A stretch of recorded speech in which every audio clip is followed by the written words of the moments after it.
wie könnte man besser starten als mit einem Fairplay-Schlepper? Hier mit der Fairplay 96. Der Christoph ist drauf. Moin.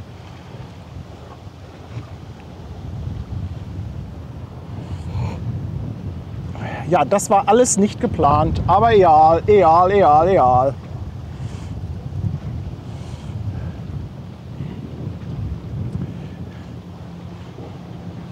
Eigentlich habe ich eine ganz andere Mission heute, statt einen Livestream zu machen, aber ich erzähle euch das gleich. Jetzt erstmal hier auf Betriebstemperatur kommen. Ja, keiner wusste, dass ich nochmal live gehe. Wie gesagt, es gab einen etwas anderen Plan. Erzähle ich euch gleich alles. Hier kommt noch eine HMM rein. Ich weiß gar nicht welche. Und ich glaube CMA CGM Benjamin Franklin geht noch raus. Die Polizei ist schon da. Es ist alles abgesperrt. Und da kommt eine HMM. Nein, Rasenmähen war nicht der Plan. Das habe ich vorgestern habe ich das gemacht. Vorgestern.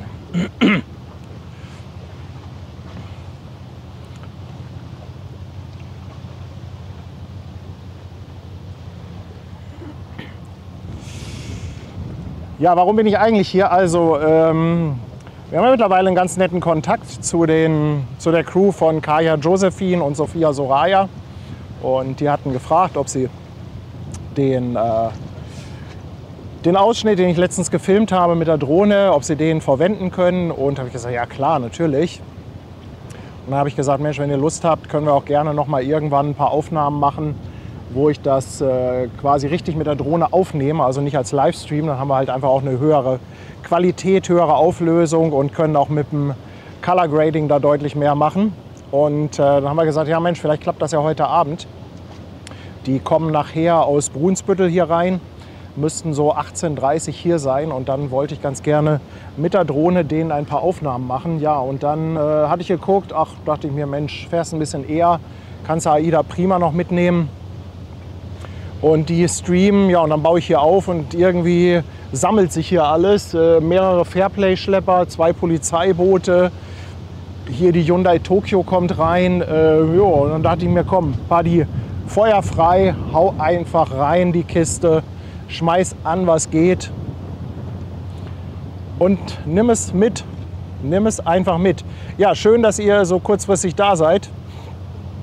Und mit dem WhatsApp-Alarm funktioniert das ja eigentlich ganz gut. Lufthansa ist leider noch nicht startklar, muss ich gleich mal kurz machen. Ist auch ein bisschen windig heute. Muss mal schauen, ob das alles so funktioniert. Ach hier, guck mal, das sind die Aufnahmen, die ich liebe. Crew vorne auf der Manöverstation. Ja, halt so ein richtiges Schiff, ne? Mit einer ordentlichen Patina drauf. Hat was erlebt, so muss das sein.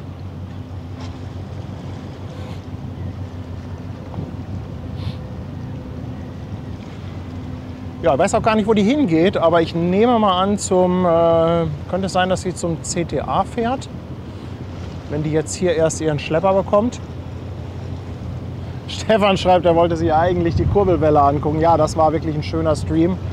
Das gibt dir mal ganz in Ruhe heute Abend. Oh, Fairplay 96 bereit für Manöver, bereit dafür, die Leine entgegenzunehmen. Super Jack, danke für die Info. Ja, CDA schreibt er. Habe ich mir gedacht, wenn die Schlepper hier kommen, dann ist das eigentlich ein Zeichen dafür, dass wir noch etwas Zeit haben bis zum CTA.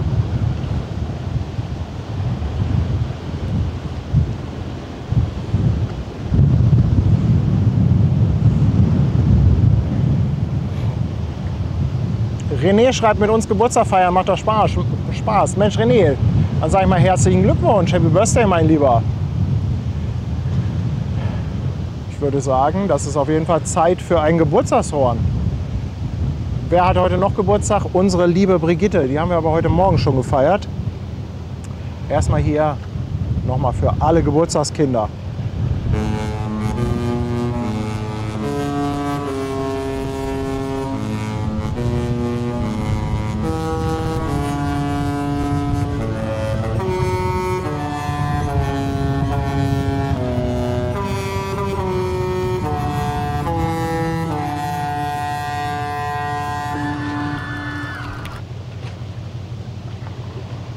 Ja, haltet mich mal ein bisschen auf dem Laufenden, was die Benjamin Franklin angeht.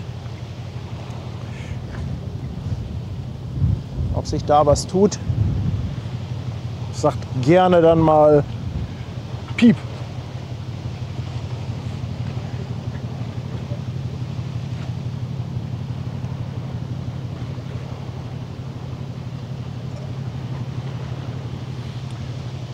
Ja, AIDA geht etwas später raus, sagt Janni Hahn. Ja, das kann sein. Ich könnte mir vorstellen, dass das mit dem Verkehr zusammenhängt. Dass die einfach noch ein bisschen warten müssen, bis hier der ganze Verkehr durch ist. Ja, stört uns ja nicht weiter. Ich bin ja da. Ich bin ja da.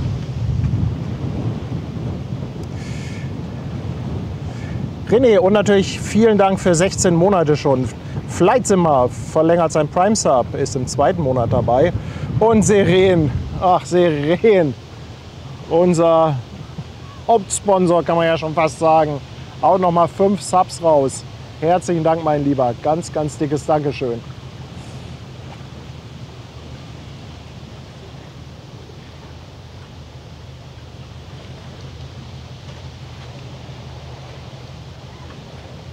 Sabrina fragt, ob die Hamburg-Hafen-Live-Fähre am Start ist. Es gibt keine. Welche meinst du? Oder meinst du das Loveboat? Die Blanke Nese. Also die habe ich noch nicht gesehen. Habe ich leider noch nicht gesehen. Hyundai Tokyo hat 303 Meter Länge, 40 Meter Breite. Baujahr 2006.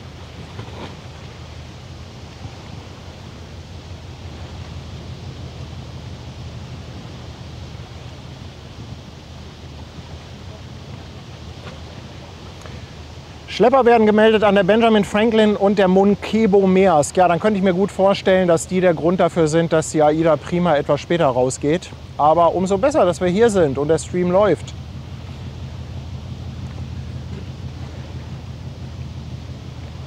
Sabrina, ach, die Fahne meinst du? Ja, Fahne, ja, kann ich gleich mal zeigen. Heute ist das Muster gekommen für die Hamburg Hafen Live Fahne.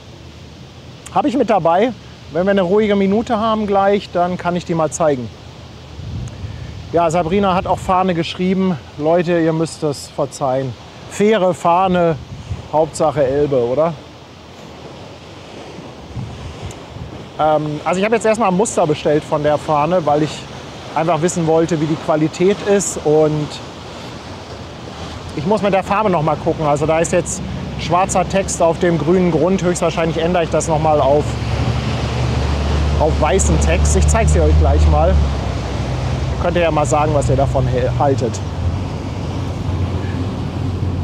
Sven Reichel schickt sonnige Grüße aus Stavanger von der Perla. Rest der Familie ist heute auf der Prima aufgestiegen. Sie stehen auf dem Skywalk und winken euch zu. Ja, jetzt weiß ich ja auch, wo der Skywalk ist. Sven, ich danke dir für 5 € Superchat. Und Dirk Kochanski, seit 6 Monaten dabei. Herzlichen Dank. Queenie, Queen of Minion, 5 Monate bei Twitch. Verlängert ihr Prime Sub. Ach Leute, ihr seid echt sensationell.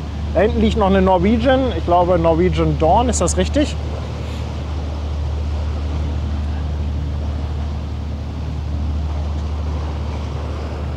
Oh Mann, ey, hier ist ja schon wieder die Hölle los im Chat. Hilfe, Hilfe, Hilfe, Hilfe. Aber ich glaube, jetzt gleich kann ich euch mal kurz die Fahne zeigen.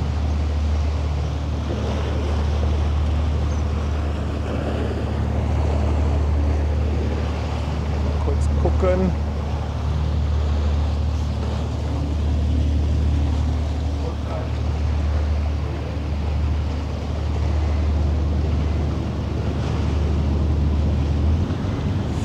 So. Mensch, Fletenkicker, du musst nicht immer so ein Erbsenzähler sein. Verdammt nochmal, mein Lieber. Ja, natürlich ist das eine Flagge. Eine Fahne haben Menschen. Lass doch mal 5 gerade sein, mein Lieber.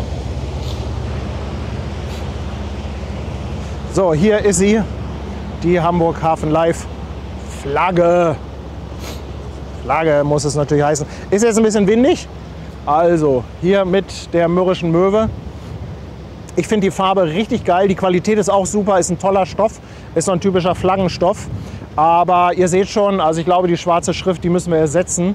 gegen weiße Schrift. Und ich habe mich jetzt für eine Version entschieden, wo oben und unten jeweils Ösen sind, sodass man die dann mit Kabelbindern oder ähnlichem befestigen kann. Ja, so viel zum Thema Wind. Hier fehlt noch ein kleiner Flaggenmast direkt am Bubendei-Ufer.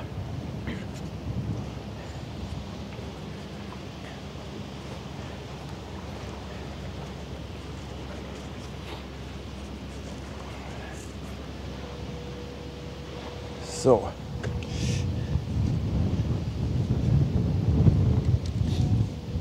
Vielleicht mache ich auch irgendwann noch mal eine Version, die man ganz normal an einem Flaggenmast befestigen kann. Aber jetzt dachte ich mir erstmal die Variante.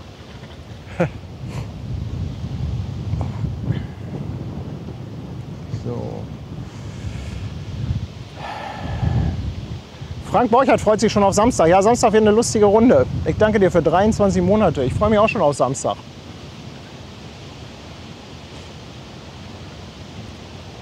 Es ist auch alles vorbereitet für eine schöne Tour durch den Hafen. Ja, ich glaube, ihr gebt mir recht, ne? Weiß ist vom Kontrast her besser.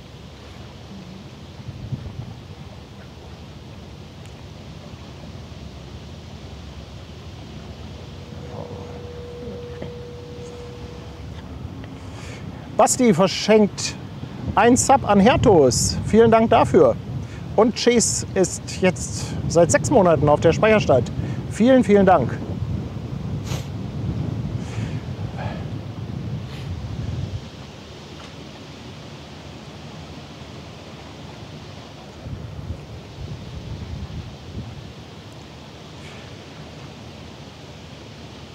Ja, wir werden das erstmal mit der Variante mit den Ösen probieren und wenn dann aber viele sagen, sie hätten gerne was anderes.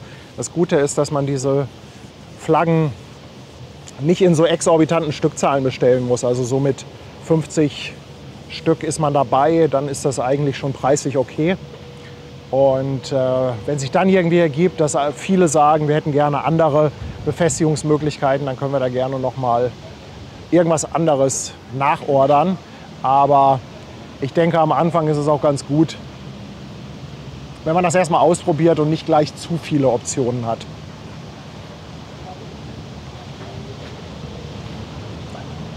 Lamin möchte wissen, wo die AIDA Prima gerade steht. Ja, die sehen wir aktuell nicht. Die liegt ja in Steinwerder. Das heißt, die muss erstmal losfahren und hier ums Eck kommen. Also aktuell sehen wir sie leider noch nicht.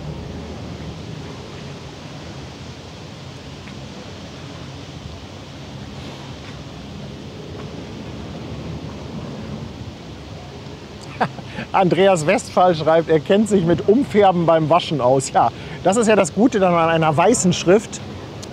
Die weiße Schrift kann ja so ziemlich jede beliebige Farbe beim Waschen annehmen. Tom, ich danke dir für 5 Euro. Oh, sorry, dass wir dich vom Grillen abgehalten haben. Mensch, das war nicht der Plan. Aber auf jeden Fall lass es dir nachher schmecken. Nein, die HMM Jack geht nicht zum Burchard Kai. Die geht in den Kölbrand zum Containerterminal Altenwerder. Und in Altona, da liegt noch die Norwegian Dawn. Die soll aber, glaube ich, die geht morgen erst raus. Tony, thank you for 10 Euros. Thanks, my friend Tony. Susanne, herzlich willkommen auf dem Fischmarkt. Leute, hier ist ja schon wieder Attacke. Was ist denn los hier?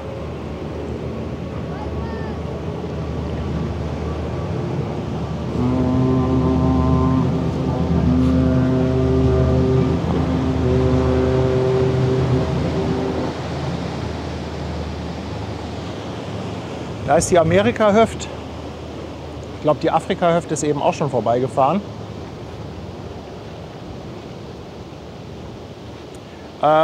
Sebastian fragt, ob die Benjamin Franklin gekommen ist oder ob die geht. Also irgendjemand hat eben geschrieben, dass sie rausgeht. Ich bin nur mäßig informiert und muss mich da auf eure Infos verlassen.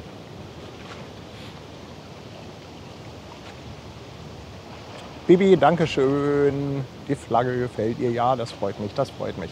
Ich finde die auch toll. Also ich mag diese Farbe total. Aber wird es ja auch noch in einer gelben Variante geben. Das Gelb, das knallt dann noch ein bisschen mehr.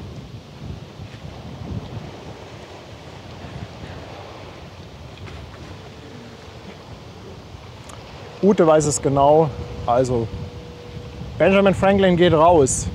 Brigitte grüßt vom Dockland.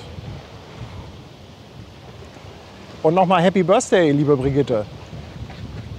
Seren, danke schön. Nochmal 5 verschenkte Subs. Danke, danke.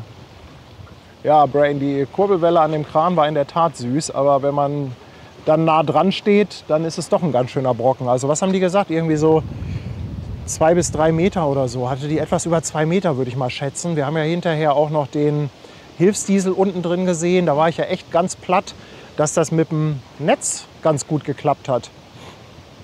Ich habe mal einen Hotspot habe ich wohl eine ganz gute Stelle gefunden. Ich hatte den ja einfach Treppe runter und dann auf halbem Wege liegen lassen. Und das hat dann ganz gut funktioniert. Also ich dachte, das geht voll in die Hose. Aber da haben wir ja doch echt noch ein paar richtig tolle Bilder und Infos bekommen aus dem Maschinenraum von der Cap San Diego. Von dem Chief persönlich.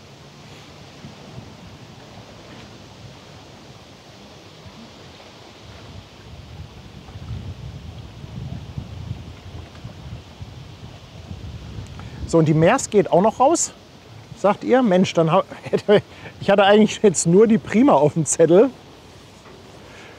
Joi, Mann, oh Mann, ey, das eskaliert hier ja schon wieder. Susanne, herzlich willkommen bei uns auf dem Fischmarkt. Danke. Und Bahnfilmer Andi, hey, 5 verschenkte Mitgliedschaften. Leute, was ist los mit euch?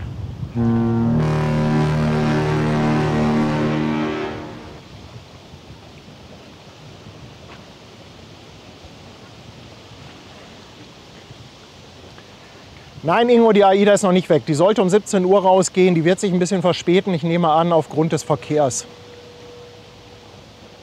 Boah, Frank, 20 € für die Flaggenproduktion. Boah, danke schön. Danke. Nein, ich mache keine Überstunden. Ich mache das doch gerne hier. Und ich hatte es ja eben schon erzählt. Ich warte eigentlich ja auf Kaya Josephine. Und da wollte ich nachher noch ein paar Aufnahmen für die machen. Ich hoffe, das klappt alles, denn es ist gerade doch sehr windig. Ich muss gleich mal die Drohne starten lassen, mal gucken, was die so sagt. Was die von dem Wind aktuell hält.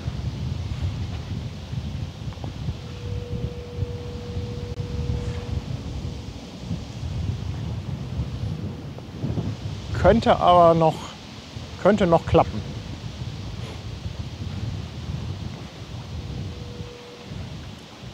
Sönke, ich danke dir für 5 €. Bereite mich gerade auf eine Darmspiegelung vor. Da tut Livestream gut. Liebe Grüße an die Hamburg-Hafen Live-Gemeinde von Sönke. Ja, Sönke, dann hoffe ich mal, dass das nur eine routinemäßige Untersuchung ist und da nichts Schlimmes ist. Drücke dir auf jeden Fall die Daumen. Ganz lieben Dank. Reptine, nein, man kann die Flagge noch nicht kaufen. Ich habe erstmal ein Muster bestellt, weil ich den Hersteller nicht kannte. Und ihr wisst ja, wie das ist, wenn man Sachen im Internet bestellt, dann ist das halt einfach, ja, das ist halt immer so ein Glücksspiel. Ne? Das kann halt richtig geil sein, das kann aber auch irgendwie nicht so geil sein. Und deshalb dachte ich mir erstmal ein Muster und aufgrund des Musters kann ich jetzt auch sehen, wie das mit den Farben ist, ob das mit den Ösen passt und so weiter.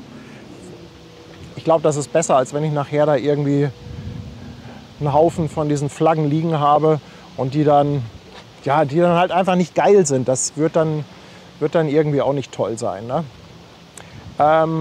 Rena Tussi, die Knochenschall-Kopfhörer, die ich habe, sind von Shocks, aber das genaue Modell kann ich dir leider nicht sagen. Bin ich jetzt im Fernsehen? Danke für 2 €. Wir schauen die AIDA heute von der SBA in Wedel an. Ja, auch eine schöne Stelle, auch eine sehr schöne Stelle. Auf jeden Fall mit Horngarantie. Also geduldet euch noch etwas, aber ganz lieben Dank, dass euer Interesse an den Flaggen so groß ist. Das freut uns natürlich.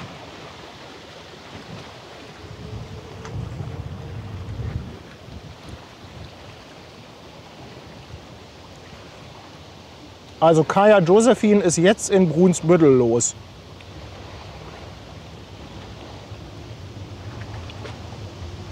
Dürft ihr gerne auch ein bisschen im Blick behalten.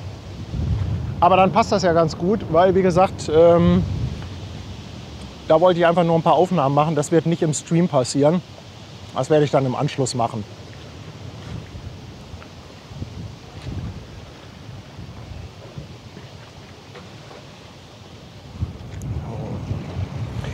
€20 kommen hier nochmal aus Berlin per PayPal. Leider anonym, aber trotzdem ein ganz dickes Dankeschön.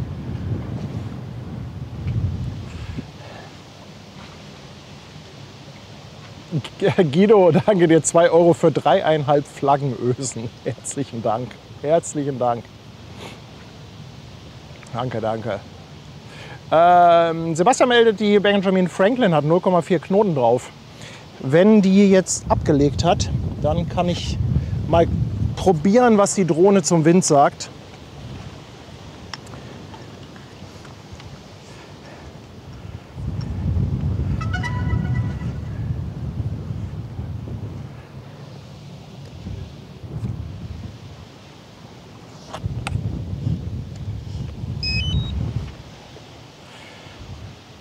Mal schauen, ob das geht oder ob wir das heute sein lassen müssen.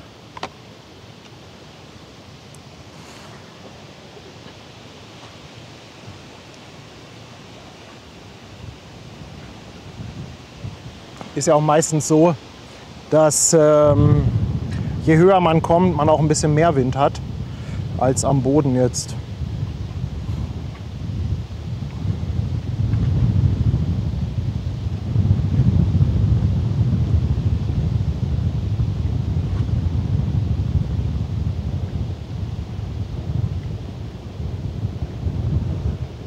So.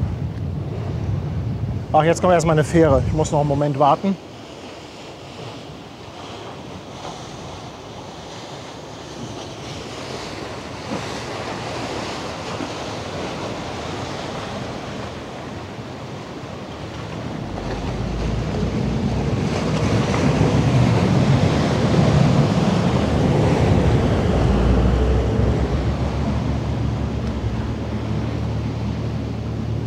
Das ist nicht die Lufthansa, sondern die Lufthansa-Fähre, Lufthansa-Technik.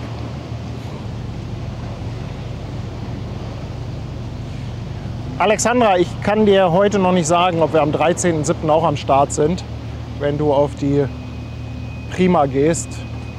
Ist immer so ein bisschen vom Tag abhängig, aber grundsätzlich stehen die Chancen ja ganz gut. Marlene, herzlich willkommen bei uns auf dem Kanal. Ein neues Fischmarkt-Mitglied. Dankeschön, willkommen an Bord.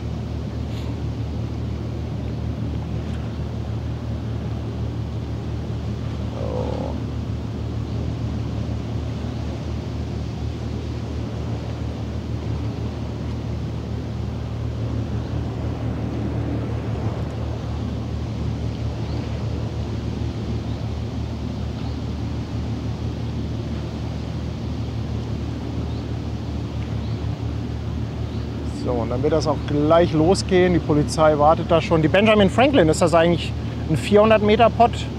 Wir haben ja letztens gelernt von Officer Snickers, dass die Polizei erst ab 400 Meter sperrt. Deshalb würde ich jetzt mal tippen, dass die auch 400 Meter hat.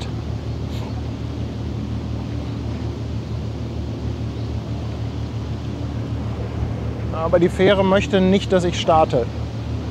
Oh, Falling Dragon, Mann, ganz, ganz lieben Dank. 50 Schweizer Franken. Anzahlung für eine Flagge. Wow, danke dir vielmals. Ja, 399 Meter lang, aber nur in Anführungszeichen 54 Meter breit.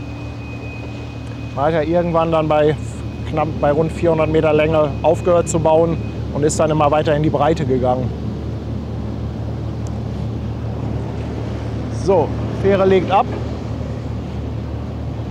Dann schauen wir mal, was die Drohne zu dem Wind sagt.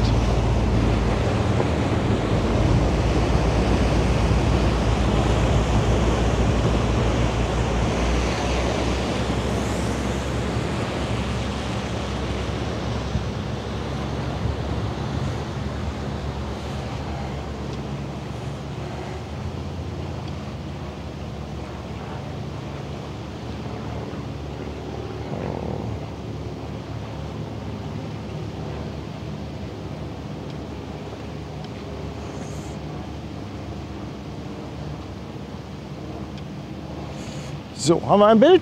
Jawohl, wir haben ein Bild. Da ist sie, die Benjamin Franklin kommt gerade von Waltershof, fährt jetzt durch den Parkhafen und dann rauf auf die Elbe. Noch meckert die Drohne nicht. Ja, gucken wir mal, ob das so bleibt. Schade, dass die keinen eingebauten Windmesser hat. Also spezifiziert ist sie ja laut Anleitung für Wind bis 12 Meter pro Sekunde.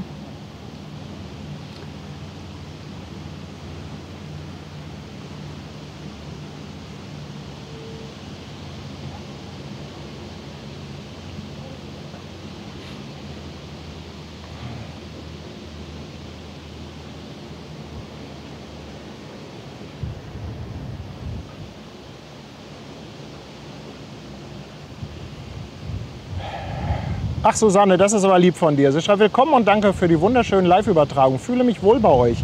Das freut mich wirklich sehr. Das freut mich.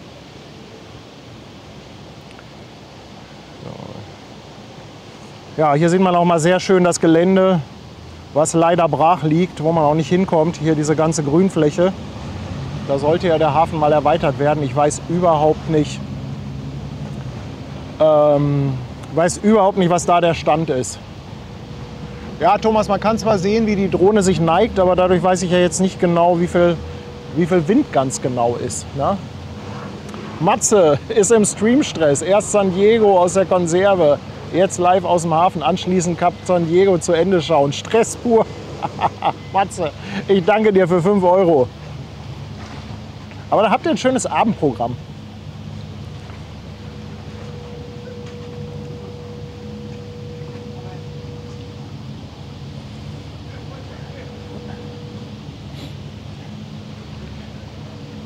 Habt ihr mal die Toy-Zahl von der Benjamin Franklin? Würde sie jetzt mal so auf 17.000, 18.000 Toy schätzen? Kommt das hin? Ja, Thomas, bei 45 Grad würde ich auch landen. Da hast du recht. Da hast du in der Tat recht.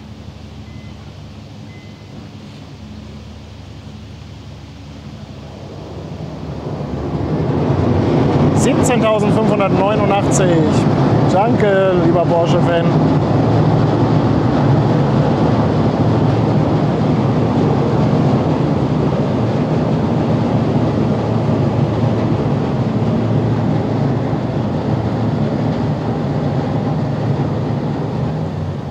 Nein, Ulrich, also weder Lego noch Train-Streamer werde ich. Ich bastel zwar ab und zu mal gerne Lego. Ja, wir haben das einmal gemacht mit Ben zusammen. So einen kleinen Lego-Stream, aber ganz ehrlich, das machen so viele Leute, das ist nicht mein Ding. Mal so als Gimmick, als kleines, ja okay, aber ansonsten.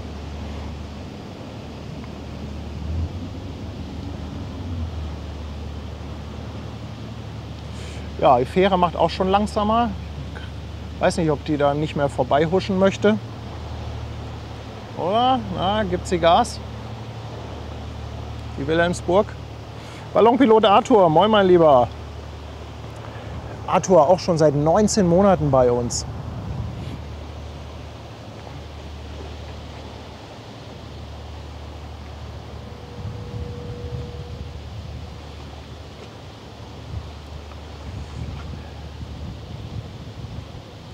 Kann man die Prima eigentlich hier sehen?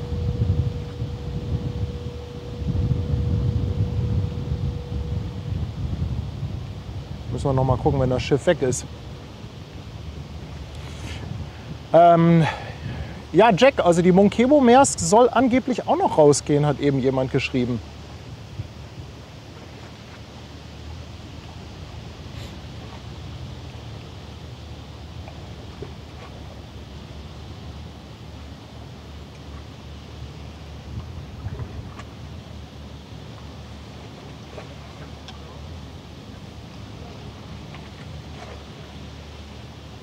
Da kommt sie. Da Chris, danke für 2 Euro. Ein Superstream jagt den anderen bei Hamburg Hafen Live. Ja, ehrlich gesagt war der jetzt wirklich so nicht geplant. Also dass wir jetzt hier so eine Container-Action haben, da hatte ich ja gar nicht mit gerechnet. Ich hatte wirklich nur die Prima auf dem Zettel. Aber wieder alles richtig gemacht. Niklas ist da. Ist Niklas auf der... Ach, Niklas ist auf der Wilhelmsburg. Polizei sagt nein. Ja.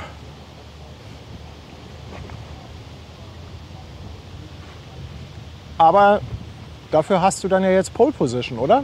Guck mal, da hinten auch im Hintergrund noch ein Flieger. Niklas, gibt doch keine bessere Position als da, wo du jetzt sitzt.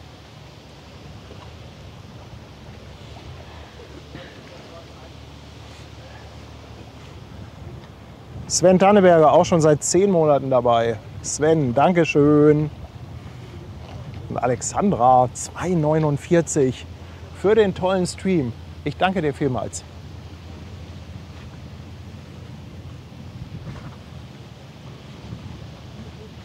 Oh, Klüsenspülung läuft auch.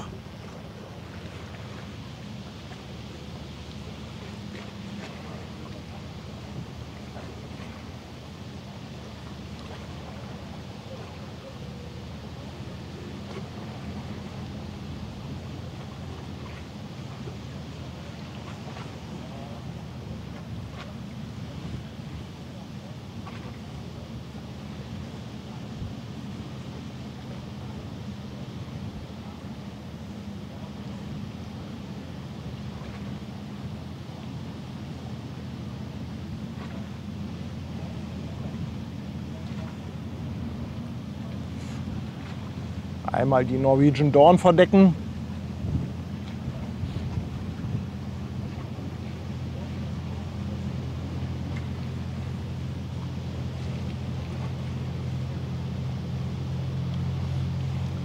Und da sehen wir Niklas in Warteposition. Hier im Weitwinkel.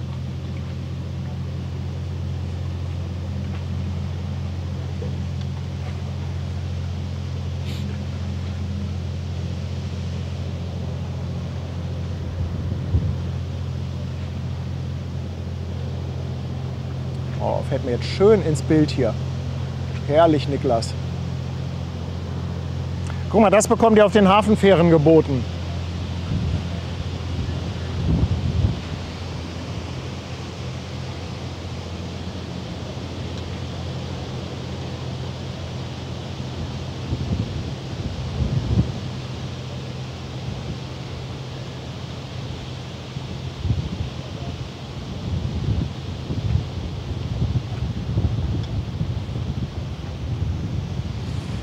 DJ Sven Kinder, immer wieder schön, insbesondere in Kombination mit der Drohne. Ja, das finde ich auch. Ich finde, das war eine der besten Investitionen. Danke für 5 Euro.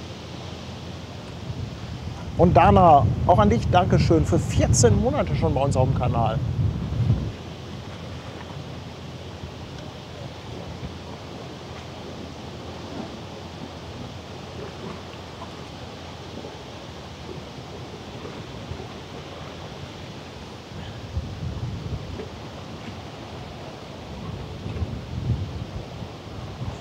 Ja, man könnte mit der Drohne noch so viel mehr machen. Also wenn ich nur Drohne fliegen würde, ohne Livestream, könnte man noch wahnsinnig viel mehr machen. Aber ich bin im Moment ein bisschen konservativ, was die Flüge angeht. Ich stelle mich da schön an die Seite, dann weiß auch die Polizei, dass ich hier keinen Blödsinn mache.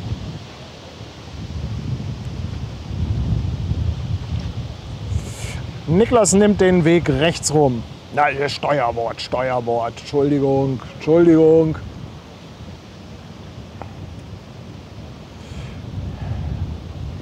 DJ Sven haut auch noch mal 5 Mitgliedschaften raus. Sven, mein Lieber, Dankeschön.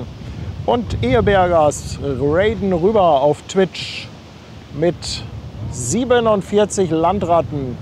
Willkommen an Bord, ihr Lieben. Schön, dass ihr da seid hier im Hamburger Hafen.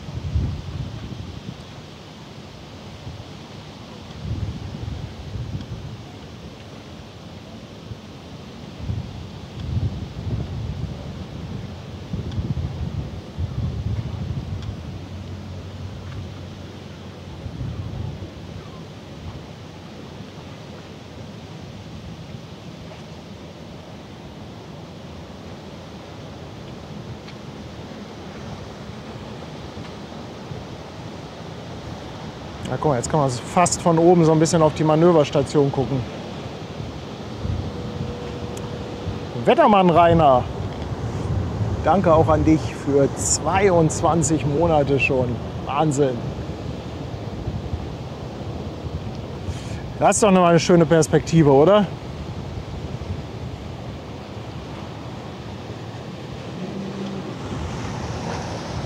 Rippiraten kommen auch dazu.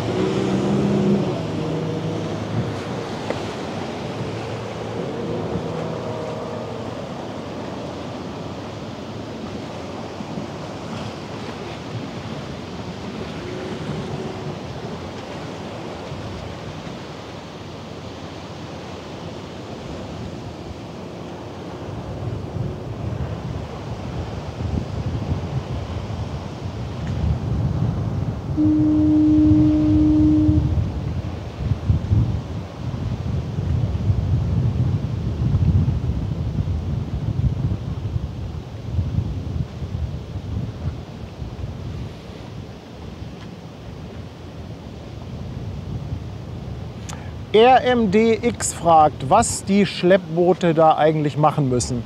Ja, also diese Schleppboote oder auch einfach nur kurz Schlepper genannt, die assistieren dem Schiff.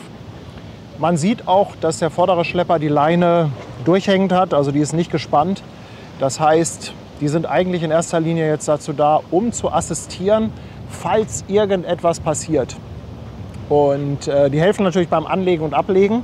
Wenn die Schiffe reinfahren, dann müssen die Schlepper natürlich bereit sein, um das Schiff an die Pier zu drücken. Das können die selbstständig nicht. Das kriegen die nicht hin. Und ja, jetzt werden die gleich höchstwahrscheinlich irgendwann losmachen. Es sei denn, es gibt irgendeinen Grund, länger dran zu bleiben. Das weiß ich jetzt aber ehrlich gesagt gerade nicht. Seren, noch eine Fünferbombe. Mensch, Seren, danke, danke. Und Schwarzbart-Jürgen haut auch noch einen raus. Mann, was ist denn los hier auf Twitch, ihr Lieben? Sensationell. Ja, da seht ihr, die Leine wird eingeholt, die Schleppleine oder auch Schleppdraht genannt. Und dann macht der Schlepper gleich los.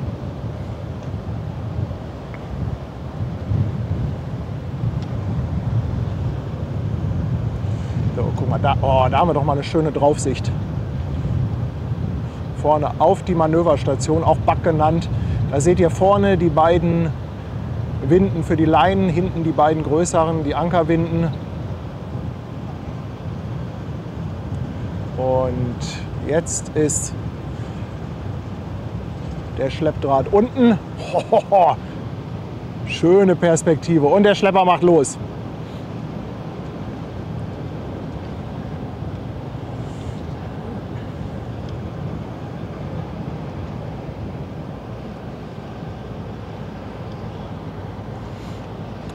Kalle Blom vom Voss, 19 Monate dabei. Hab noch viel nachzuholen wegen Krankheit, vor allem Norwegen. Ja, auf jeden Fall mal gute Besserung, mein Lieber. Ne? Ich hoffe, dass du nichts hast, was sich nicht über die Zeit dann heilen lässt. Auf jeden Fall drücke ich die Daumen. Und sonst vielleicht im Krankenbett ein bisschen reingucken.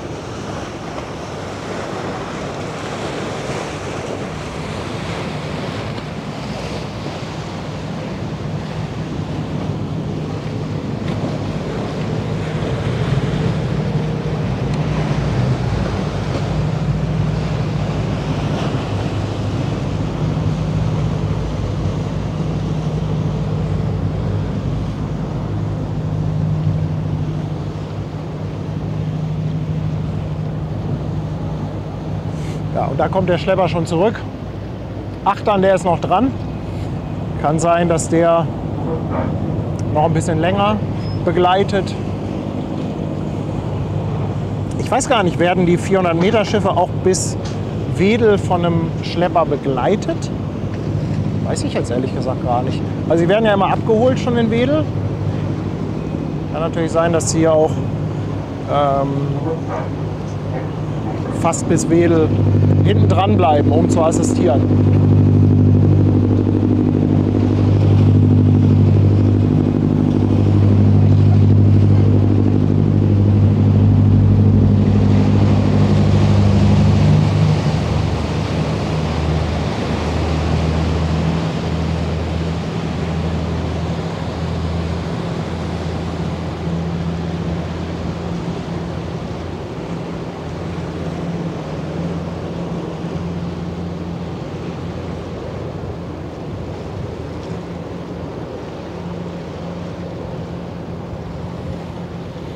Ach Mensch, ich bin schon wieder glücklich, du, dass ich das gemacht habe, dass ich noch mal los bin.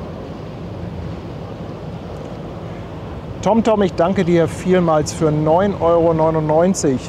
Ja, und die Maersk ist auch schon unterwegs. Leute, was ist hier los? Was ist hier los? Ist ja High Noon, High Traffic.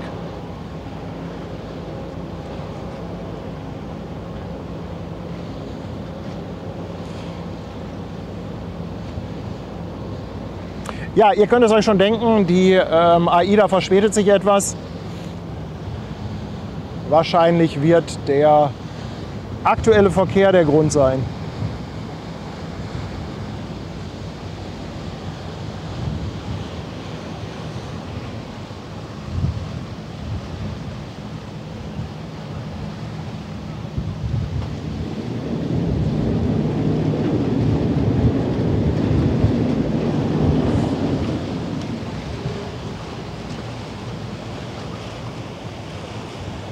Tony Roberts, 10 euros again. Tony, thank you for stunning CMA CGM. Thank you.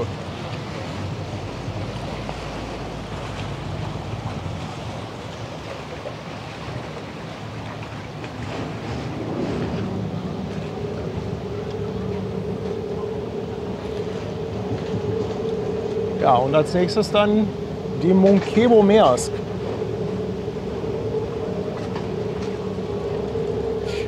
Jetzt nochmal die Frage, wie war das nochmal? Waren die Schiffe mit Maersk vorne, die gescharterten, oder mit Maersk hinten? Ich glaube, die mit Maersk hinten sind die eigenen. Also Emma Maersk zum Beispiel, Marie Maersk oder Munkebo Maersk. Das sind, glaube ich, die eigenen, und die gescharterten haben dann Maersk vorne.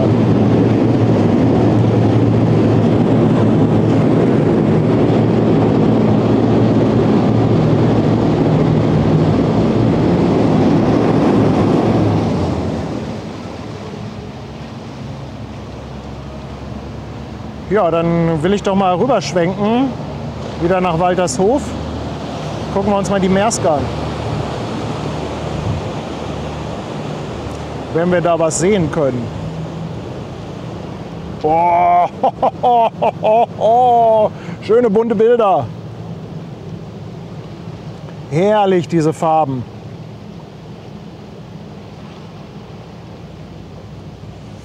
Ich muss ja sagen, ich finde das gar nicht schlimm, dass ich nicht höher kann, weil so ein paar Bäume im Vordergrund, die runden das Ganze ja schon extrem ab vom Bild.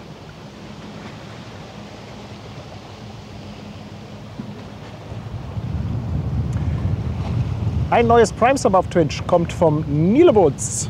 Willkommen an Bord.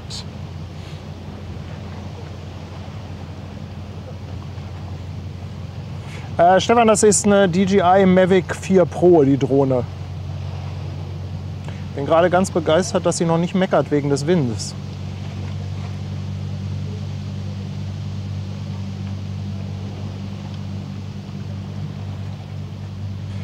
Nilebutz, ich stehe am sogenannten Bubendei-Ufer. Das ist ein Fähranleger. Kannst du eigentlich sehr gut googeln auf Google Maps. Oh, Mac Games hat aus dem Hansahafen kommt noch die Atlantic Sail. Oh, Leute, was ist denn hier los? Habe ich ja gar nicht mit gerechnet. Björn, in Altona steht die Norwegian Dawn. Die geht aber erst morgen raus. Die geht erst morgen raus. Joachim Bettenhausen, Dankeschön. 2 € für extrem schöne Bilder. Ja, das ist wirklich schön, oder? Ich erlaube mir mal ein Foto zu machen.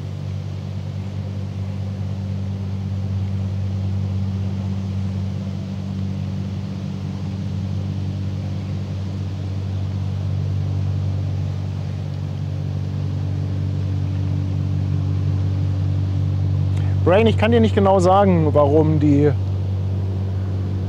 AIDA, warum die AIDA, ja, warum die später kommen. Ja klar, die Atlantic Sail muss da auch noch vorbei, ne? Jetzt haben wir es. Klar, wenn die Atlantic Sail nicht kommen würde, hätte die Prima jetzt natürlich schon ablegen können.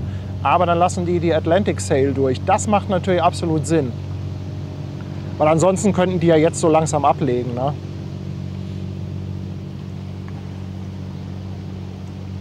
schön, oder? Die Maersk, Evergreen, HMM, Kölbrandbrücke im Hintergrund.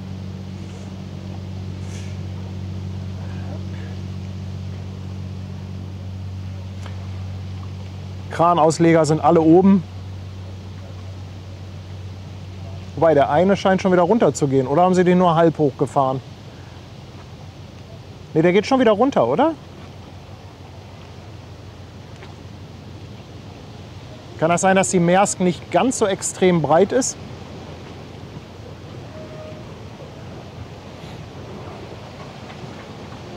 Ja, Susanne, in der Tat. Das Bild wäre als Puzzle auch ganz gut geeignet. Da hast du recht.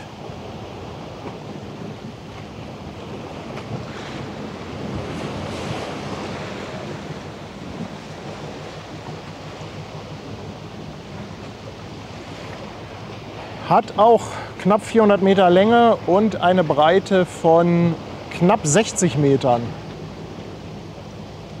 Ja, es kann sein, dass sie dann sagen, okay, 60 Meter ist nicht ganz so breit, die 2 Meter weniger, dann können die schon anfangen, die Ausleger von den Containerbrücken wieder runterzufahren.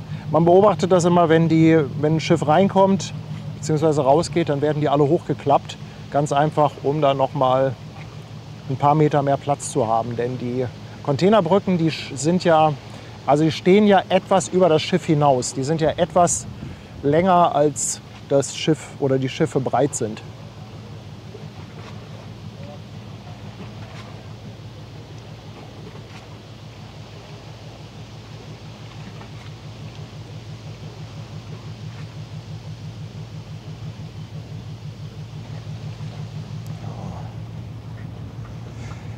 Barbara, 10 €, Dankeschön. Auch ein Dank an das gesamte Hamburg Hafen Live-Team. Barbara, liebe Grüße. Enzo Rosso verlängert sein Prime-Sub. Danke, danke. Ja, hier können wir auch, wenn die Maersk weg ist, kann man noch die Autobahn sehen. Wir könnten fast Rainer von Druckverlust spotten, wobei das ist schon sehr weit weg. Da müsste er sich irgendwann mal einen pinken Container zulegen. Oh, MacGame hat auch noch aus dem Sandauhafen einen 225 Meter Bulker entdeckt. Oh Leute, was wird das für ein Stream hier?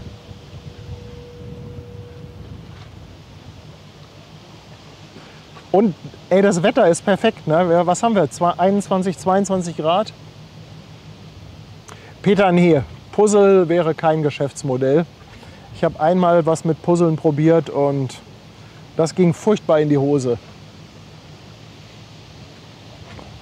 Nein, Puzzle verkaufen wir nicht. Aber wenn ihr wollt, könnt ihr natürlich gerne solche Bilder nehmen und euch Puzzle bestellen. Man kann die ja irgendwo auch sich machen lassen, ne?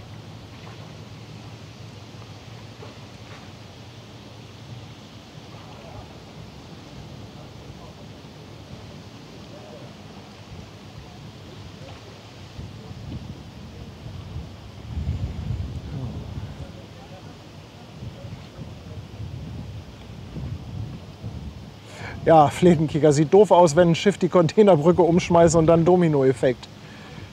Ich war mit der Leverkusen Express sind wir in Kaohsiung eingelaufen, in Taiwan. Und da war 2 oder 3 Tage vorher richtig Sturm. Da ist ein Schiff in die Kaimauer gebrettert und hat 3 Containerbrücken umgeschmissen. Boah, das sah aus, als wir da eingelaufen waren, ein Trümmerfeld. Also richtig heftig. Also da möchte ich auch nicht in der Nähe sein, wenn so eine Containerbrücke umkippt.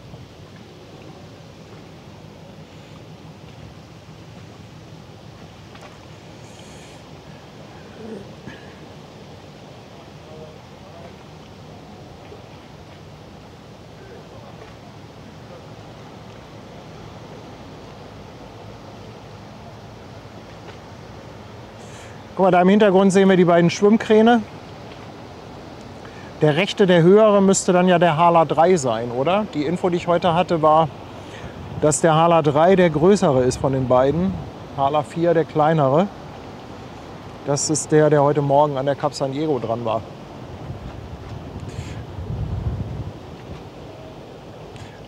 Sebastian, die Hyundai Tokyo, das war die, die ganz am Anfang vom Stream gekommen ist.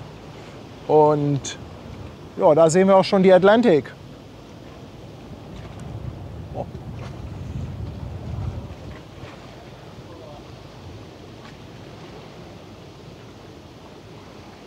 schiebt sich da hinten schön einmal durch die Stadt.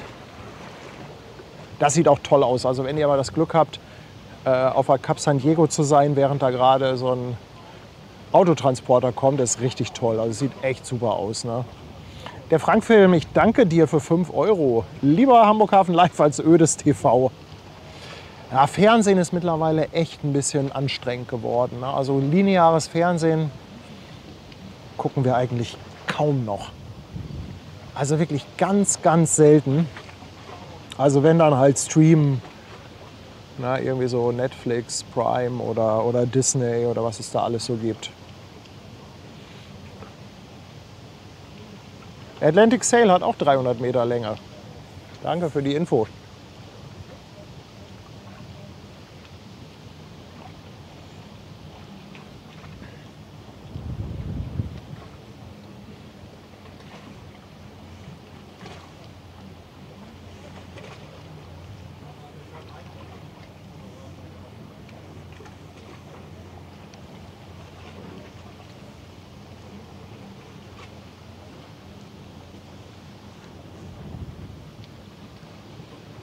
Oh, da ist schon wieder viel zu viel Kontrast im Bild. Ich will mal gerade was ausprobieren und ihr müsst mir mal sagen, wie ihr das findet. Ich will mal ein flacheres Bildprofil nehmen. Ich kann leider den Kontrast nicht so richtig gut einstellen an der Drohne, aber ich kann das so machen. Findet ihr das so besser oder ist das jetzt zu flach vom Kontrast? Ich würde fast sagen, das ist jetzt ein bisschen zu flach. Also das oder wieder zurück auf diese Ansicht. Das ist halt leider das Problem an der Drohne, dass ich das Live-Bild nicht fein im Kontrast regeln kann. Nee, das ist zu flach, ne? Dann nehmen wir lieber zu viel Kontrast in Kauf.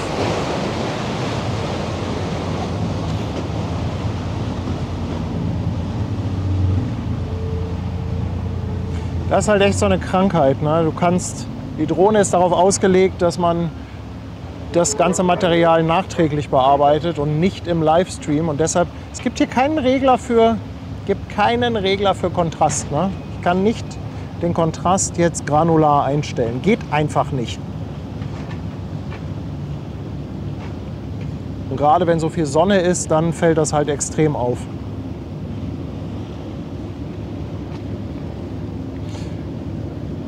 Nee, ND-Filter gibt es noch nicht für die Mavic 4 Pro. Also es gibt welche von Fremdanbietern, aber ich habe noch nicht geguckt, ob die jetzt was taugen.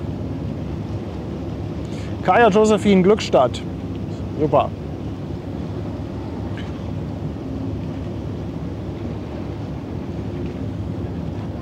So, und da kommt dann gleich die Maersk raus, die Atlantic.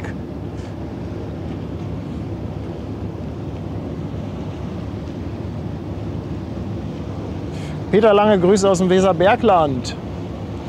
51 Tage noch, dann Seemannsmission. Ja, da wünsche ich dir auf jeden Fall einen schönen Aufenthalt. Danke für die 5,99, mein Lieber. Ja, Tony, Hamburg Clouds. Ja.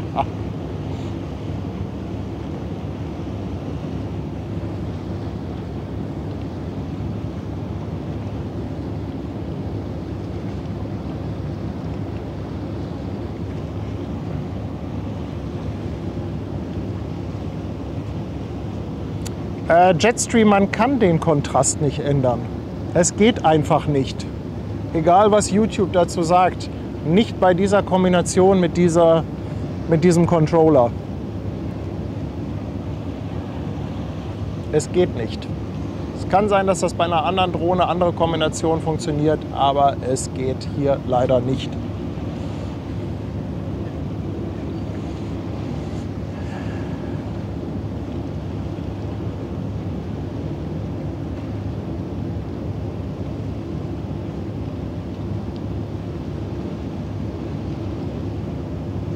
Hansi schickt auch liebe Grüße, 2,49, Dankeschön. Boah, guck mal hier, auch eine tolle Perspektive, ne? Mit der Elbphilharmonie in der Mitte. Boah, oh, ich muss mal gerade auf die Drohne umschalten und hier mit der anderen Kamera schnell ein paar Fotos machen.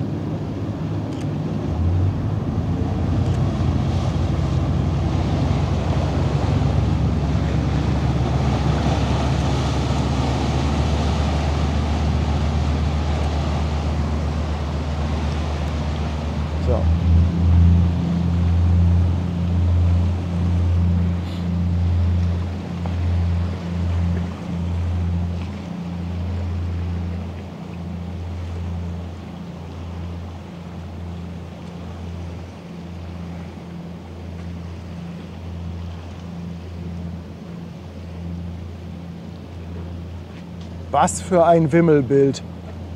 Wahnsinn.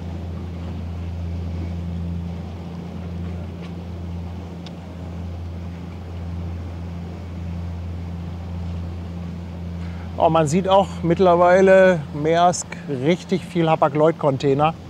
Die fahren jetzt seit einigen Monaten in der sogenannten Gemini-Allianz, haben sich zusammengetan. Und dadurch sind jetzt natürlich deutlich mehr Hapag-Lloyd-Container auf den Maersk-Schiffen zu sehen und umgekehrt natürlich auch. Sven Kinder haut nochmal 5 Mitgliedschaften raus. Sven, mein Lieber, ich danke dir vielmals. Danke, danke, danke.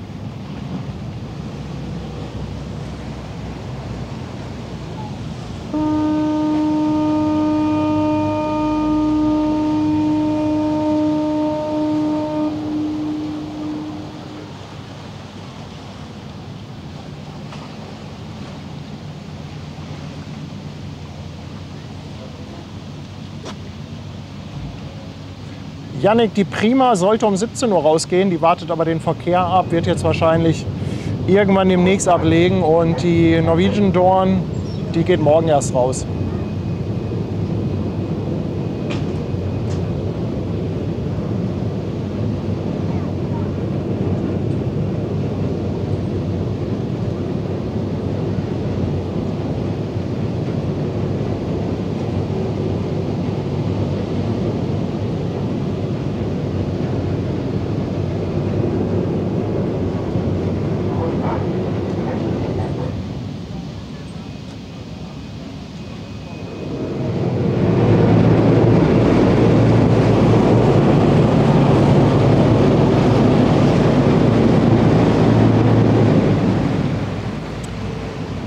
Holger, ich kann dir das Problem mit dem Bild erklären. Es passt halt nicht so ganz vom Kontrast zu dem Bild von der großen Kamera. Und bei der Drohne sind einfach die dunklen Stellen zu dunkel und die hellen Stellen sind zu hell. Ja, man müsste halt jetzt so ein bisschen den Kontrast runterregeln. Aber hey, das ist jetzt auch, ist natürlich auch Fotografen-Erbsenzählerei. Wenn ich da nichts zu gesagt hätte, hätten das wahrscheinlich viele von euch auch gar nicht moniert.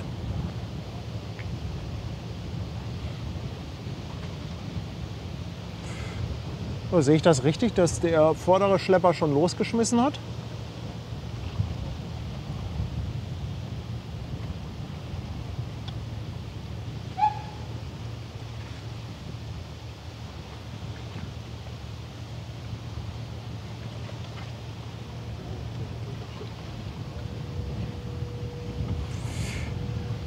In der Tat, das Meeresblau ist richtig toll, Katrin. Finde ich auch richtig, richtig schön.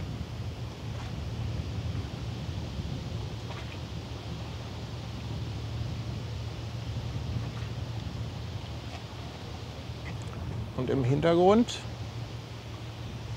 kommt auch schon die Atlantic Sail und der Paddy hat nur noch 24% Akku.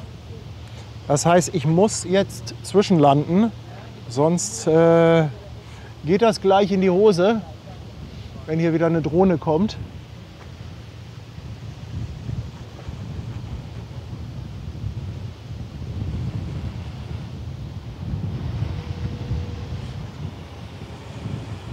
Vorsicht einmal.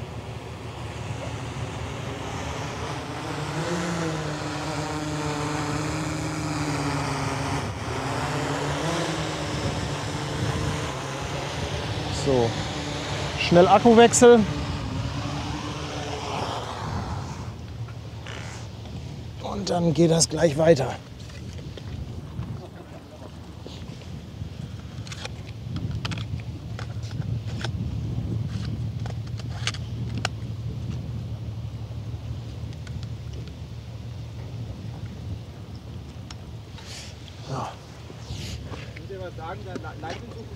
Bitte? Deine Livestream zugucken, das macht auch immer wieder Spaß. Dankeschön, danke für das Lob, das freut mich. Ich komme aus Mainz. Aus Mainz kommst du? Ja.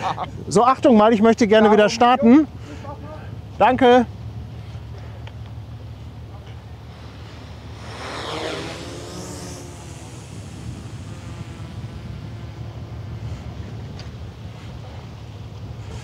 So, Akku gewechselt. Drohne in Position.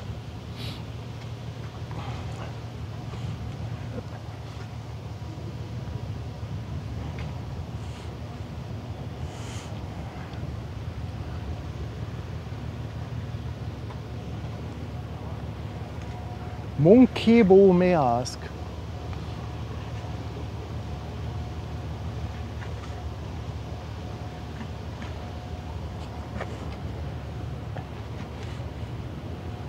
Einfach herrlich, dieses Blau.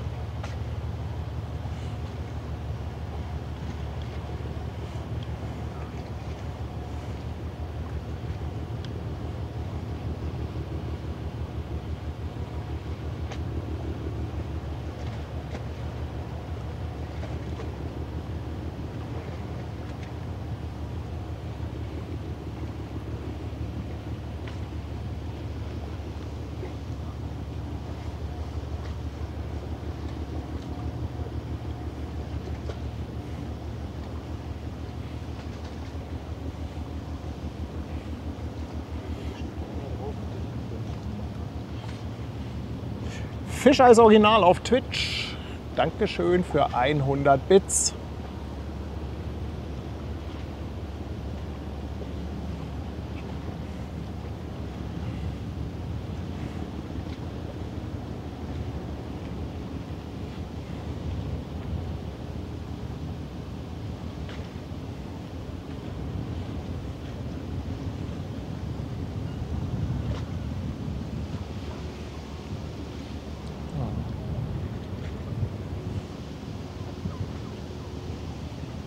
Und da geht es gleich weiter mit der Atlantic Sail.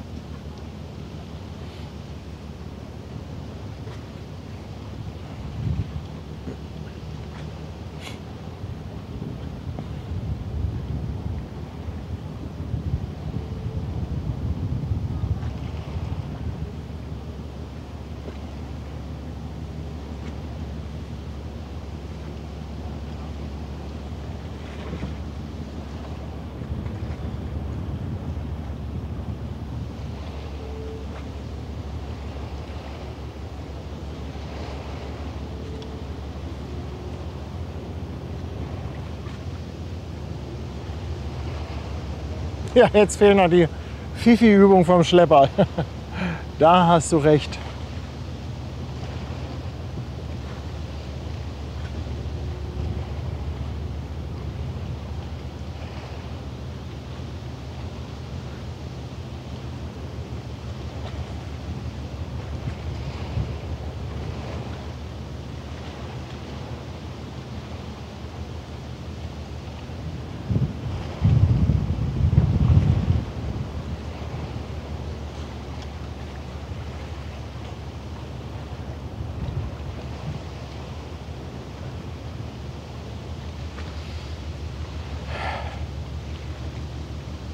Mensch Leute, Schwester Hansen muss auch mal arbeiten, deshalb ist sie nicht da.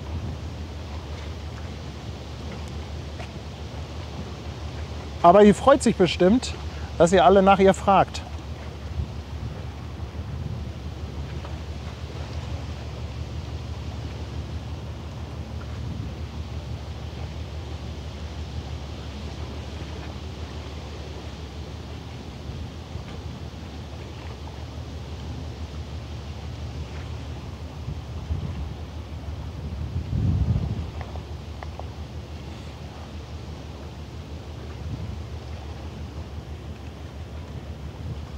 Stimmt, heute Morgen war Hänschen ja auch da.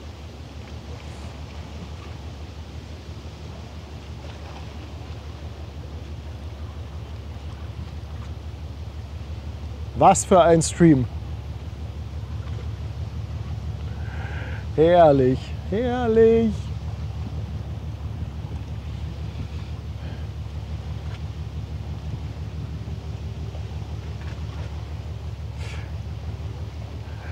Die Kullerbürste wünscht dem Kullerkamm alles Gute zum Geburtstag. 2 €.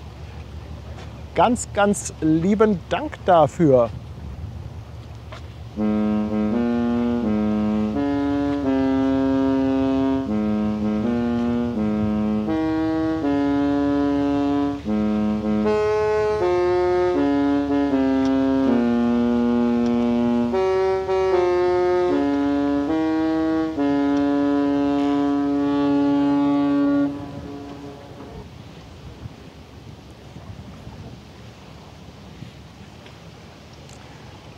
Ja, das mit der Drohnenausbildung von Schwester Hansen, das verschieben wir noch mal ein bisschen. Chris.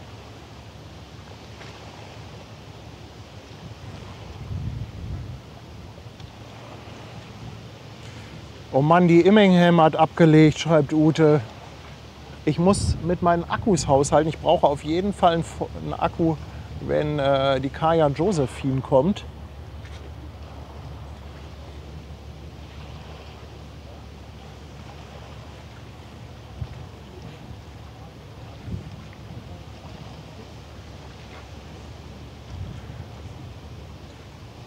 Nein, Sebastian, die Prima ist noch nicht weg. Keine Angst, die ist noch nicht weg. Aber ich mache jetzt Folgendes. Ich werde die Drohne jetzt trotzdem einmal landen, ganz einfach because of Akku. Und werde die dann gleich für die Prima noch mal starten. Das müsste mit dieser Akkuladung wunderbar gehen. Weil einen muss ich mir echt aufheben für Kaya Josephine. Der eine von eben lädt gerade. Vorsicht mal.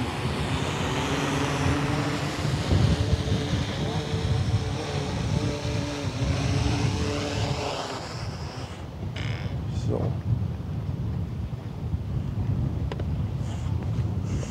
Außerdem brauche ich ja auch mal eine kleine Verschnaufpause.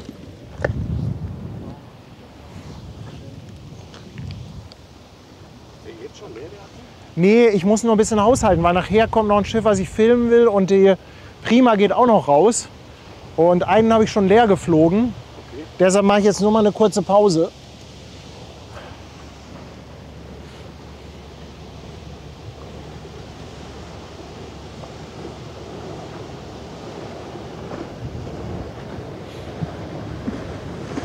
Ja, macht eine Pause und bekommt gleich eine Fähre vor die Nase gefahren.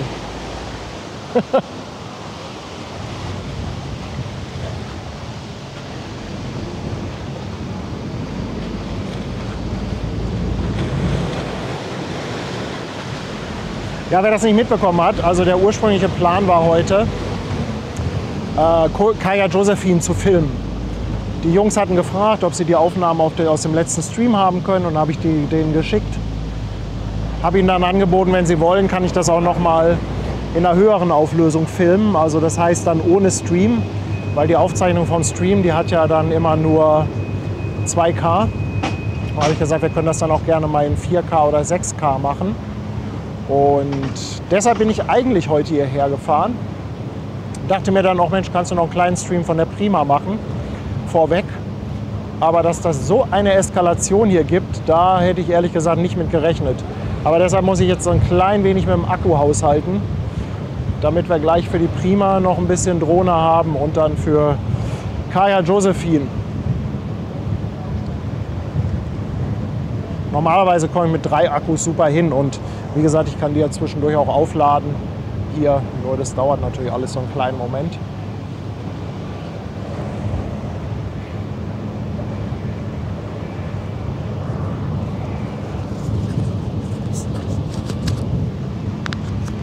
Ja, klassischer Teststream, genau. So.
Mann, oh Mann, ey. Ein Glück, dass wir heute nicht das Wetter von gestern haben.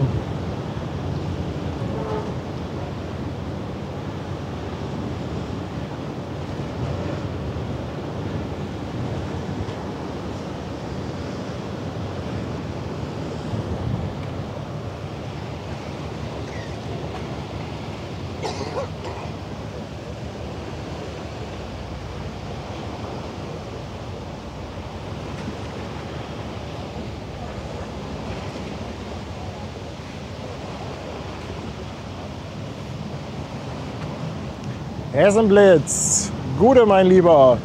Grüße zum Biebricher Rheinufer. Danke dir für die 10 Euro.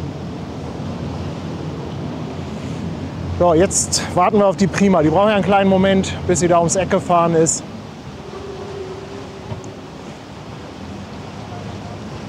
Und dann haben wir noch die Immingham und die Montreal.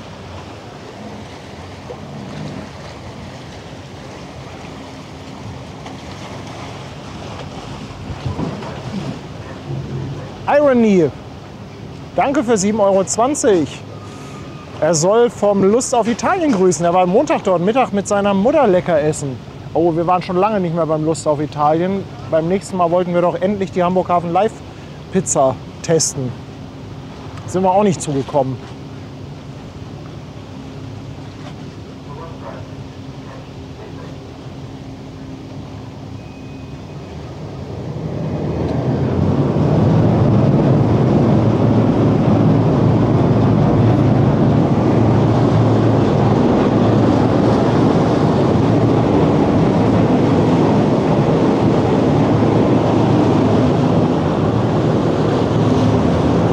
Thomas W., Mann, herzlich willkommen, Hamburg, meine Perle.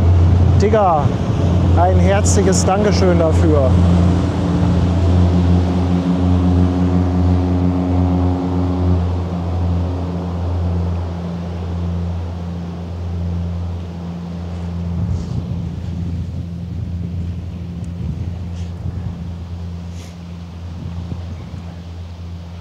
So. Kurze Verschnaufpause.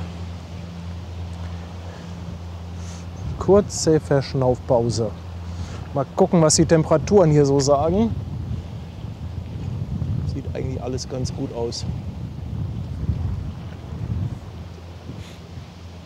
So, ich habe gehört oder gelesen, dass Fairplay 95 an der Prima dran ist. Ja, vielleicht ein bisschen windig, dass sie einfach gesagt haben, sie haben Unterstützung. Man sieht das häufig, dass ein Schlepper einfach nur daneben herfährt und die gar nicht festgemacht haben.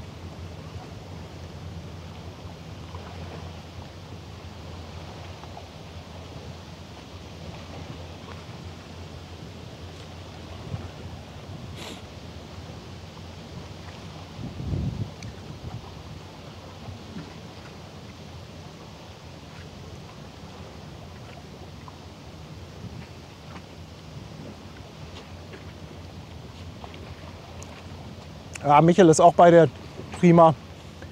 Aber Drohne starten macht jetzt noch gar keinen Sinn. Die ist so weit weg für die Drohne.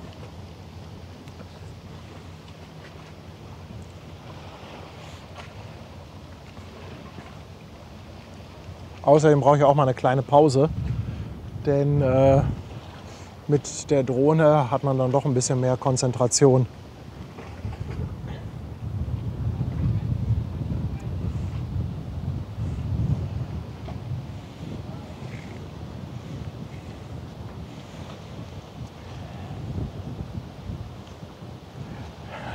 Hansi schickt 2,49 und sagt, Mr. O hatten wir schon lange nicht mehr. Ja, da hast du recht, mein Lieber, da hast du recht. Hier, nur für Hansi.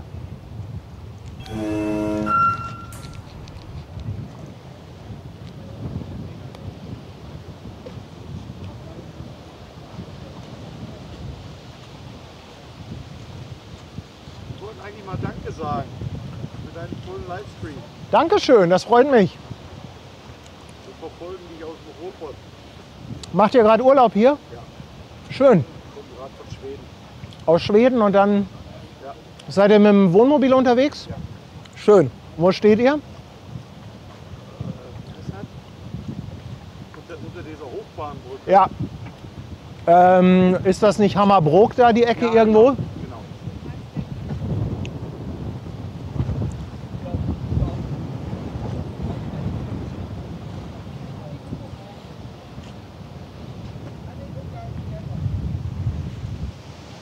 Janik, es ist richtig windig hier in Hamburg. Ja, im Stream sieht man das nicht so. Kann es so ein bisschen an der Welle erahnen und daran, dass das Objektiv natürlich immer ein bisschen zittert. Aber es ist schon ordentlich windig. Wechselt aber auch permanent.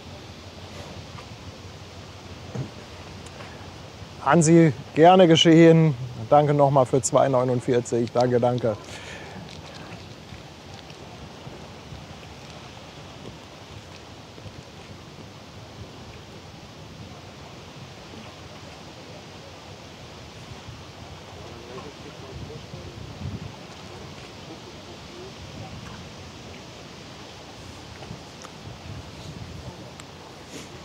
Alexandra, ich glaube, die Schlüsselanhänger wurden alle gefunden aus Norwegen.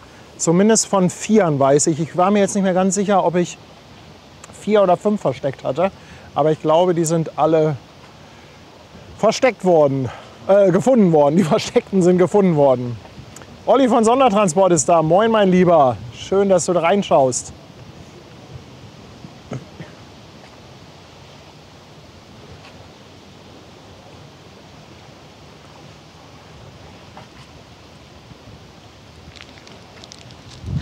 Hallo. Darf ich Sie mal fragen? Ja, natürlich. Kommen da heute noch viele spannende Schiffe? Also es kommt gleich die AIDA Prima.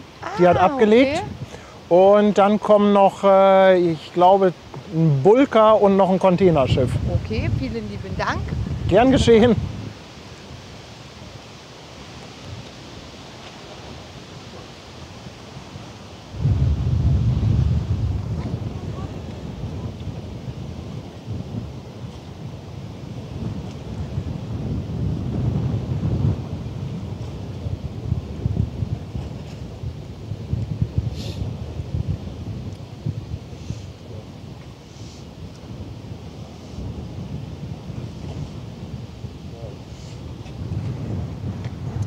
Holgi schickt 5 Euro. Danke, Holgi.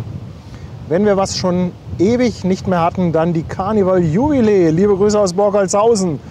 Ich danke dir vielmals. Natürlich, Carnival Jubiläe.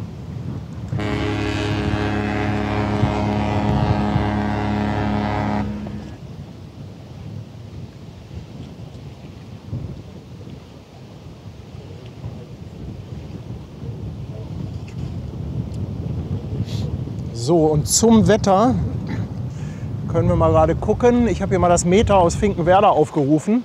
Hier seht ihr also die aktuelle Windlage. Da haben wir Wind aus 310 Grad, kommt also aus nordwestlicher Richtung.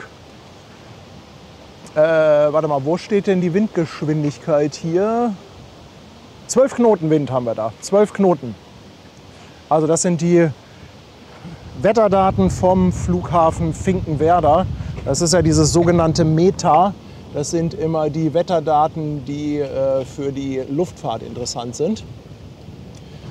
Kann man einfach nach googeln, META Finkenwerder oder den Flughafencode XFW. Und dann ja, kriegt man das sehr schön aufbereitet. Da gibt eine sehr, sehr nette Seite. Kaya Josephine jetzt vor Pargesand. Ich hoffe, dass die uns hier nicht in die anderen Schiffe reinfahren. Also eventuell mache ich das auch so, dass ich einfach den Stream laufen lasse und dann nur mit der Drohne die Aufnahme mache. Die sind ja schnell vorbei. Dann kann ich nur die Aufnahmen nicht im Stream zeigen. Das funktioniert halt nicht, wenn ich das dann aufnehme, dann ist das Bild ein bisschen komisch, weil das dann halt auch mit einem viel flacheren Profil gefilmt wird.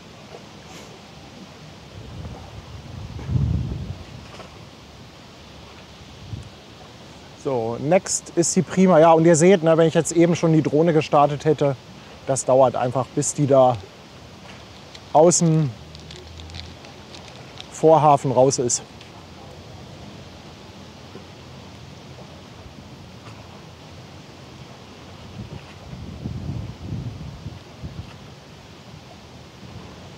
Ich weiß jetzt, woher ich dich kenne.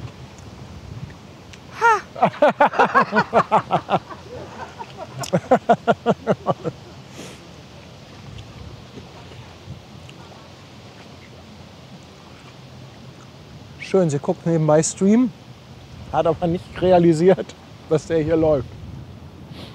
Jetzt aber schon.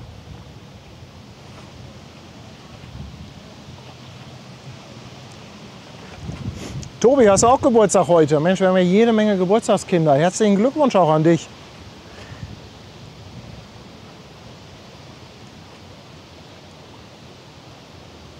Da sehen wir die AIDA.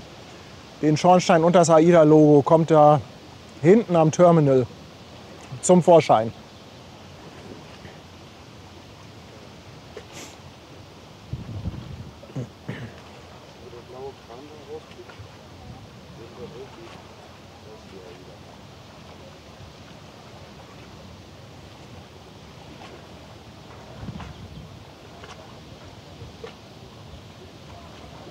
Ja, kommt sie. Ich will mal sagen, mein Schiff, weil ich damit gefahren bin, aber mein Schiff ist ja irgendwie, ja, irgendwie trifft es dann ja doch nicht so richtig. Ne? Es ist ja kein mein Schiff. Doch, es ist mein Schiff.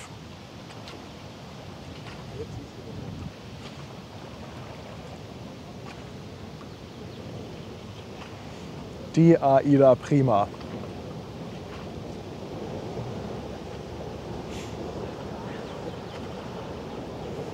Oh, Hansi hat 4. Hochzeitstag. Mike und Thea. Glückwunsch. 2,49 nochmal. Dankeschön.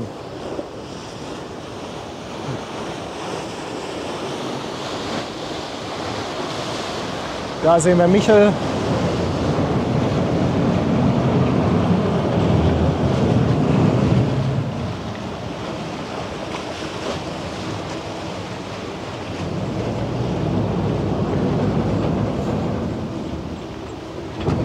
Boah, einmal angebuckt von der Wolfgang Borchert.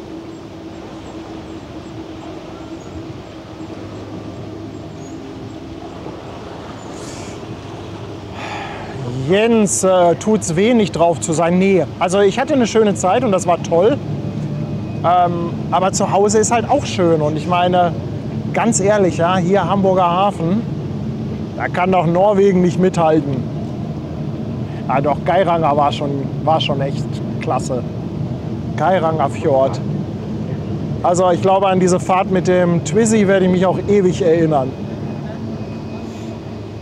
Da werde ich mich ewig dran zurückerinnern.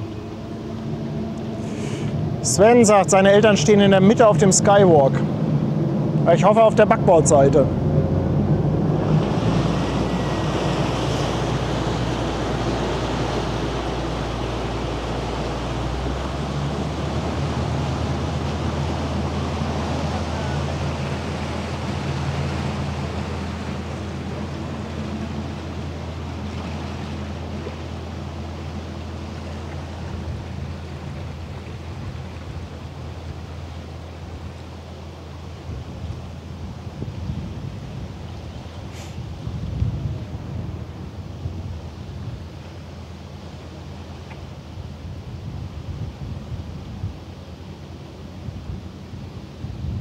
Morgen kommt übrigens bei dem Fabian auf dem Kanal unser gemeinsamer Rundgang. Das Fazitvideo soll dann eine Woche später kommen. Morgen dann erstmal der Rundgang.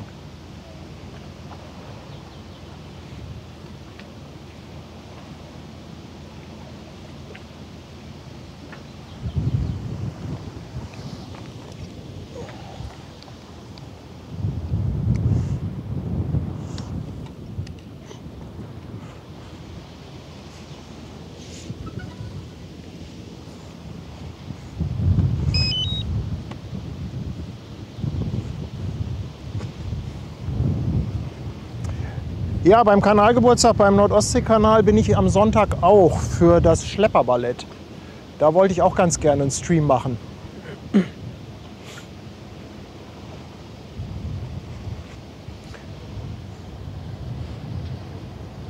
So, muss noch einen Moment warten. Hier kommt gerade noch eine Fähre. Aber das passt ganz gut dann mit Lufthansen. Das ist ein Schiffsrundgang. Den habe ich mit dem Fabian gemacht und sind so ein bisschen übers Schiff gegangen, einfach um das zu zeigen. Weil im Livestream haben wir das Schiff ja nicht so richtig gezeigt, denn erstens wahnsinnig viele Gäste und zweitens mit dem Empfang auch nicht so einfach im Schiff selber.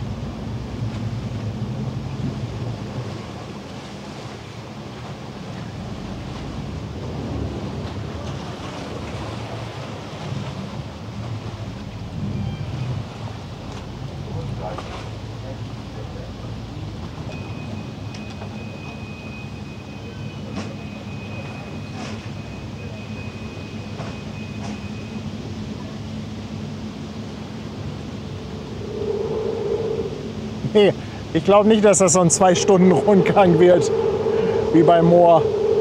Nee, nee, ich glaube, das ist schon etwas kompakter. Aber ich weiß es nicht, ich hab's noch nicht gesehen.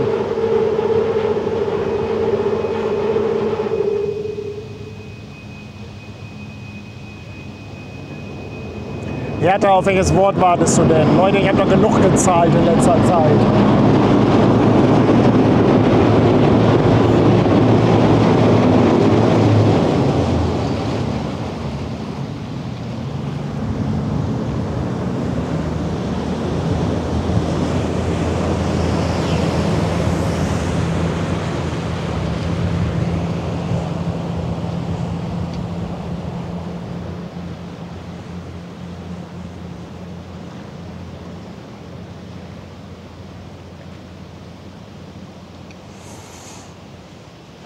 So, Ruth, ich danke dir vielmals.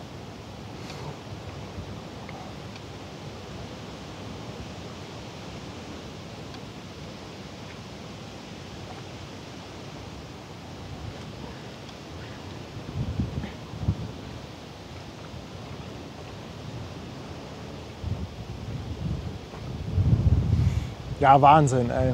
So viele schon wieder dabei. Leute, ihr seid echt die Besten. Was ist das für eine tolle Community? Es macht so einen Spaß mit euch. Also ganz, ganz fettes Lob.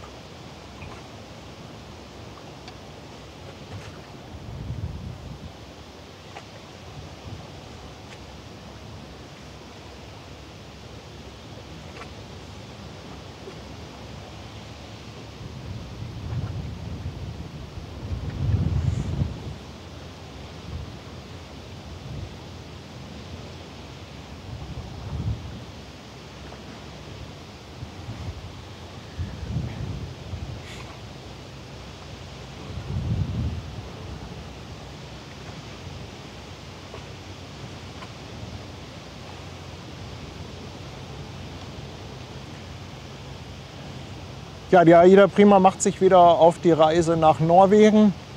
Es sind etwas andere Häfen als die Tour, die ich gemacht habe. Jetzt geht es hier nach Stavanger. Geiranger ist auch dabei. Ich glaube, Bergen haben sie aber diesmal auch. Bergen war ich nicht. Soll ja auch sehr schön sein. Die variieren immer so ein bisschen von Fahrt zu Fahrt. Also gibt immer etwas andere Häfen.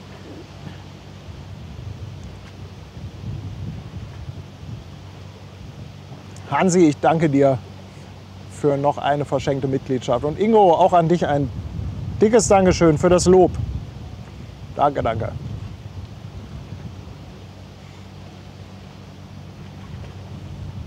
Kein Plan, schreibt, er ist gerade an Bord von AIDA Prima. Ja, wir stehen gleich am Bubendai-Ufer. Aber es ist echt immer schwer, einzelne Personen zu spotten. Ich versuche das immer gerne, aber es ist echt schwer.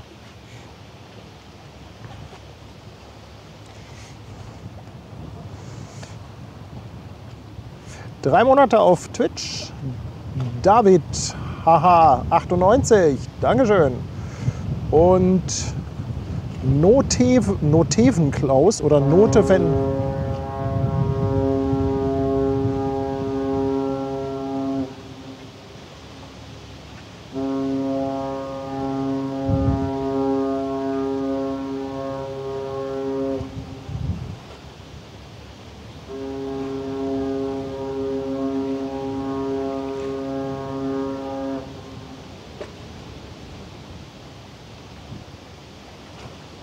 Na herrlich. Noch ein Dreierpack Horn. Hörner. Ja, Notivenklaus, willkommen an Bord. Danke für deinen Prime-Sub. DJ Sven Kinder haut nochmal einen Fünferpack raus. Herzlichen Dank dafür. Almut, danke für 2 Euro Superchat. Und Manuela Wasmann, 2 Euro Superchat. Muss jetzt zum MRT, gucke nachher den Rest. Manuela, ja, ich hoffe nichts Ernstes. Ich hoffe was Routinemäßiges. Auf jeden Fall drücke ich die Daumen, dass nichts Schlimmes ist. Und wenn, dann in jedem Fall gute Besserung. Tinman, danke auch für deinen Prime Sub. Und Gasti, 111 Bits. Das Codewort für Bubendei-Ufer ist Ausguck 966. Schau dich mal um. Schau dich mal um. Ausguck 966. Verstehe ich jetzt nicht, aber auf jeden Fall danke. Danke. Und 100 Bits noch von Twitch 007. Cooler Stream, bin zum ersten Mal hier. Der Hamburger Hafen ist halt schon etwas anderes als der Binnenhafen am Rhein. Ich danke dir vielmals. Schön, dass du dabei bist.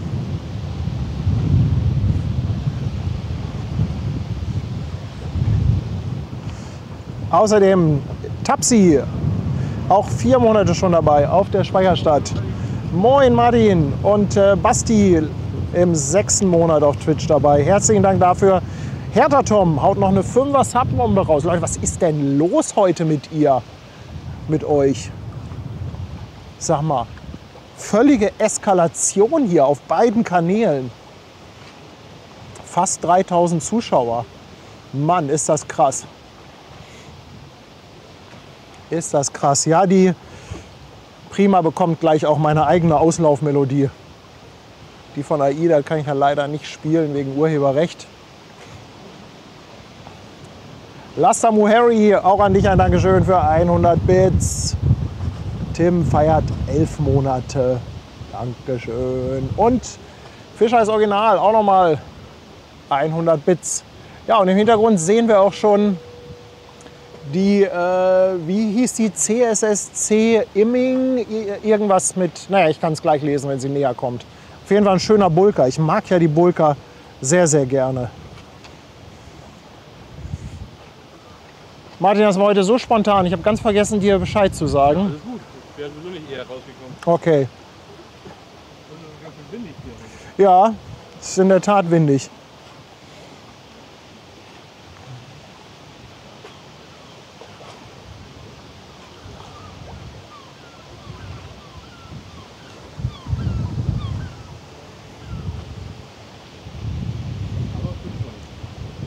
Hertha Tom, danke nochmal für 300 Bits. Dankeschön.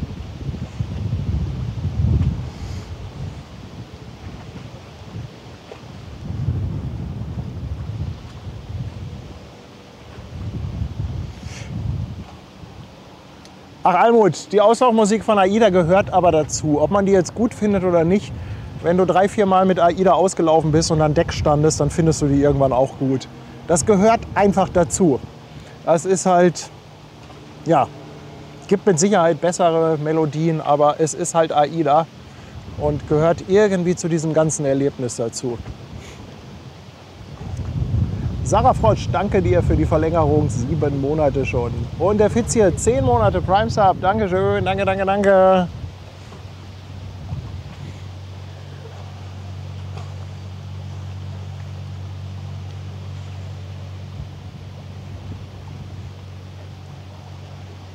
Leute, Lamayana auch noch mal 300. Dankeschön. Dankeschön. So. Und da kommt der Bulker.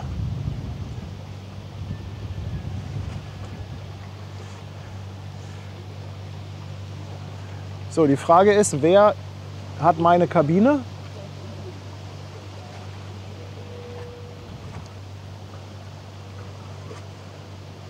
Ja, das ist aber nicht meine Kabine, da wo jemand die Arme ausstreckt. Meine war weiter unten, also das unterste von den vorderen Decks. Da scheint aber aktuell, oder ist da jemand? Schwer zu sagen. Bitte? Liegt da ein Schlüsselanhänger? Ich hätte mal auf der Kabine ich hätte mal da einen Schlüsselanhänger hinter der Wandverkleidung, ja.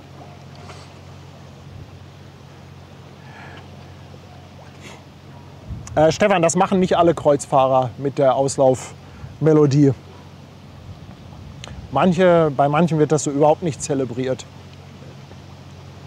Hertha, Dankeschön, nochmal 200 Bits. Vielen lieben Dank. So, ein bisschen Musik.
Ja, über den Musikgeschmack könnt ihr von mir aus gerne streiten, aber ich mag's.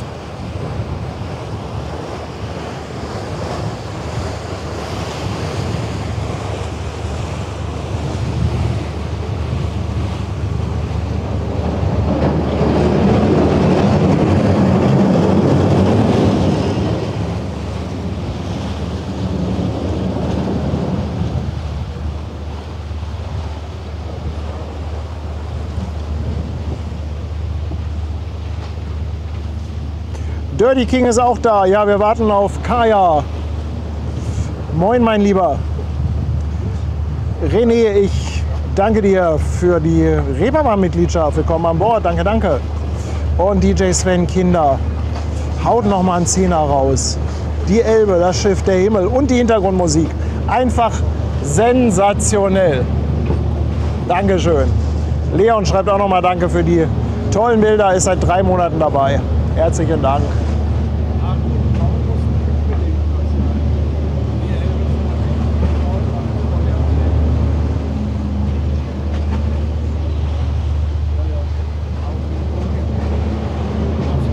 Dirty King schreibt, bin gleich da. Bist du denn auf der Kaya? Bist du nie normalerweise auf Sophia? Ist Sophia Soraya auch im Anflug?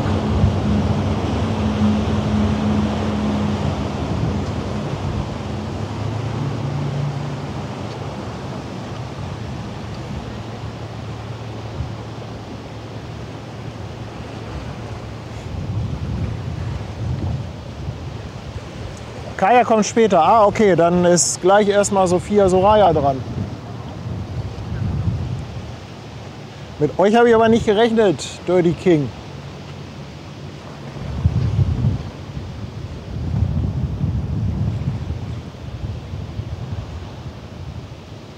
So, jetzt hier die CSSC Immingham, ein schöner Bulker.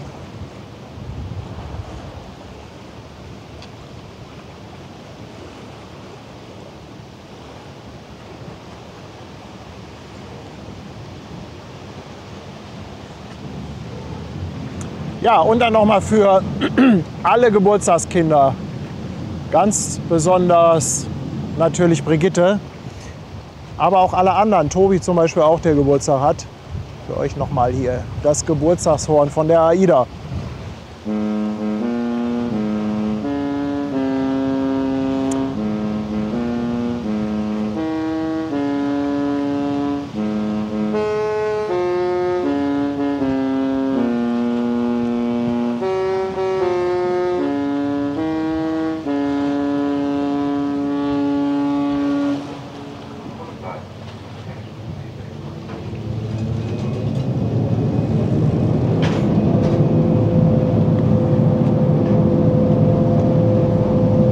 Ah, Sophia fährt gerade raus. Überseebrücke ist er. Ja, falls ihr euch fragt, warum wir Kaya Josephine und Sophia Soraya irgendwie so abfeiern. Die Schiffe sind im ersten Moment sehr unscheinbar. Aber es sind ganz besondere Schiffe. Auch eine besondere Bauart. Die wurden sogar gefördert mal. Haben 4 Propellergondeln vorne und hinten. Sind Kupfererztaxis, die quasi den ganzen Tag zwischen Brunsbüttel und Aurubis hin und her fahren und da Kupfererz transportieren.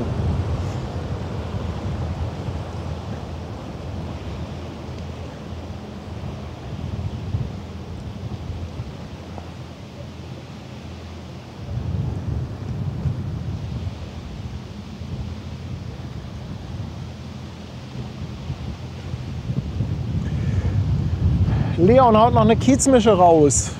Leon, die kann ich gut gebrauchen bei dem Wetter. 10 Euro, ich danke dir. Sag mal, wer von euch ist eigentlich das schwarze Schaf? Bist du anwesend? Muss ich jetzt mal fragen. Denn das schwarze Schaf hat uns eine riesen Kiste geschickt mit Stößchen für die Mädels. 2 Kartons lecker Stößchen für die Mädels. Und ich glaube eine ganze Palette Kiezmische. Also leider weiß ich nicht genau, wer du bist, aber falls du zuschaust, ein ganz, ganz dickes Dankeschön. Das Bond Girl, nee, das ist kein HDR. Das Problem habe ich eben schon mal erklärt. Es ist halt leider eine Kontrastgeschichte. Schön wäre es, wenn das HDR wäre. Das wäre schön. Es ist leider eine andere Problematik. Aber ich weiß, was du meinst. Ich weiß, was du meinst.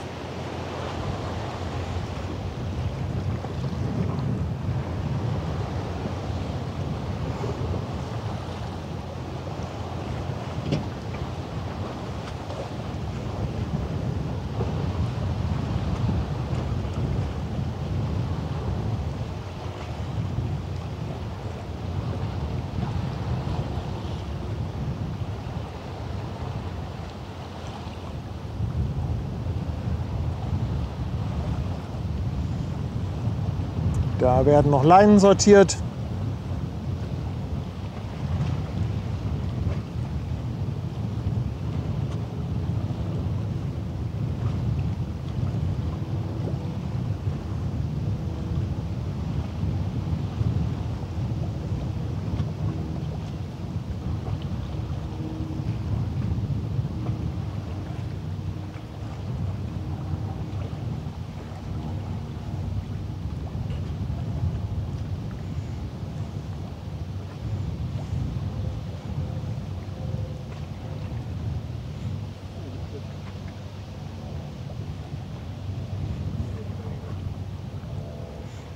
Geht der Lotse da ran? Könnte sein, ne? Aber der Wind kommt doch eher aus der anderen Richtung, würde ich sagen.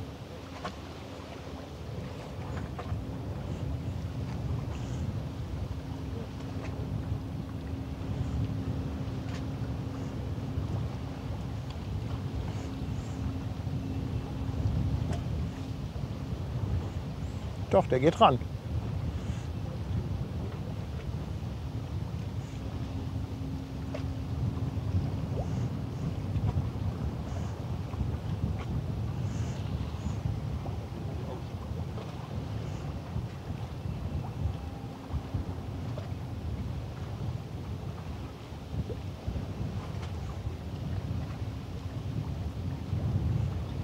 Ich liebe diese Bulka.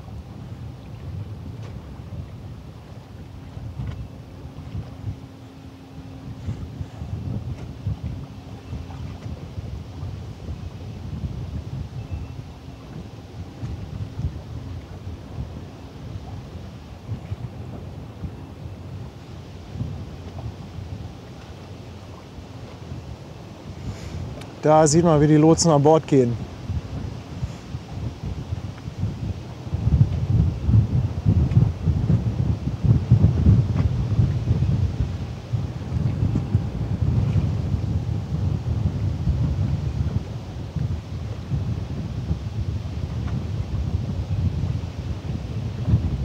Das sie fragt, was ist ein Bulka? Also ein Bulka ist im Prinzip eine riesige Badewanne.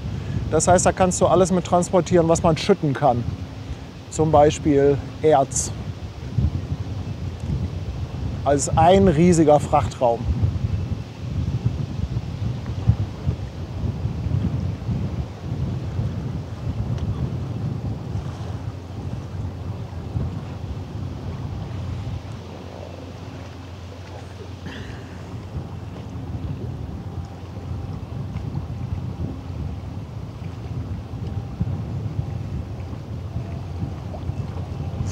So, hier sind noch Fragen, die ich eben übersehen habe. Hier war eine Frage nach Autogrammkarten. Nee, Autogrammkarten gibt es von uns nicht. Da können wir leider nicht mit dienen. Und von Rea war noch die Frage, ob die Möglichkeit besteht, dass am 12.07. gestreamt wird. Rea, ich glaube, die Frage hatte ich beantwortet. Das ist ja immer so ein bisschen davon abhängig, wie das Wetter und wie die Zeit mitspielt. Aber die Chance ist eigentlich ganz gut. Dann war hier auch noch die Frage, wie viele Lotsen gibt es, die die Schiffe aus Hamburg begleiten und wie viele Lotsen gibt es, die auf der Elbe fahren. Das müsstet ihr mal googeln. Ich weiß es ehrlich gesagt nicht. Ich kann es euch leider nicht sagen.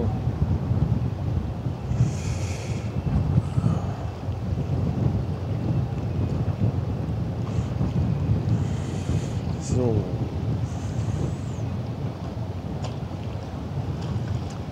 20 € kommen noch von Uwe. Ganz lieben Dank. Einfach nur super Videos live. Ich danke dir vielmals für die Unterstützung. Sönke, 5 €. So ein geiler Streamparty. Du bist ein Schiffeflüsterer. Da hau ich noch mal 5 € raus. Ja Mensch, ey, was für ein Zufall heute, oder? Was für ein Zufall. Also das war wirklich echt abgefahren.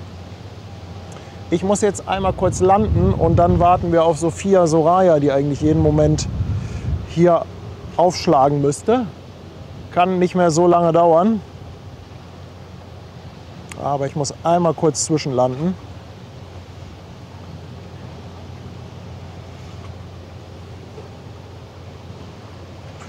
Und Jürgen haut auch noch 2 € raus für die spontane Auslaufparade. Ja, danke schön, danke schön.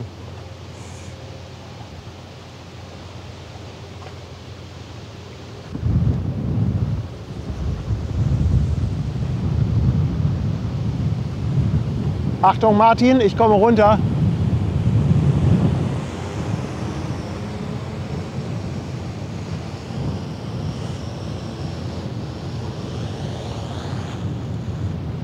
So.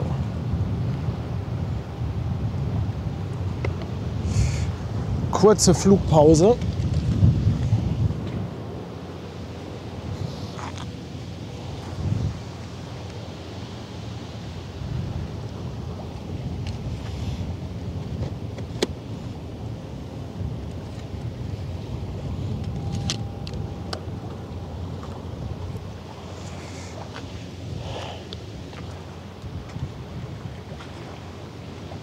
Oh, hier, ihr habt es rausgefunden. 65 Hafenlotsen gibt es in Hamburg. Hamburg, oh, Entschuldigung, Stressrülpser. Danke für die Info. Sophia Soraya ist jetzt am Dockland.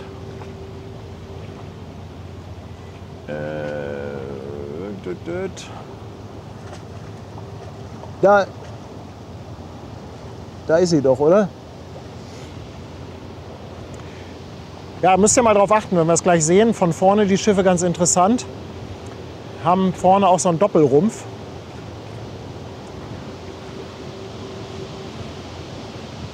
Und sind sehr wendig durch die 4 Propellergondeln. Vorne und hinten 2.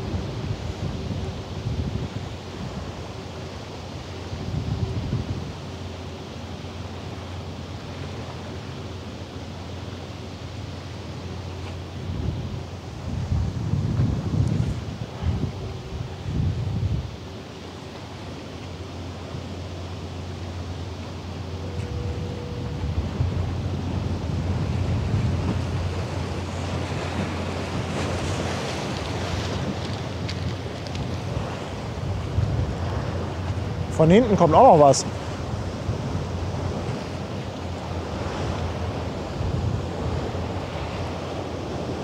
Da gerade beim Bulker. Und Niklas kommt. Mit der Wilhelmsburg.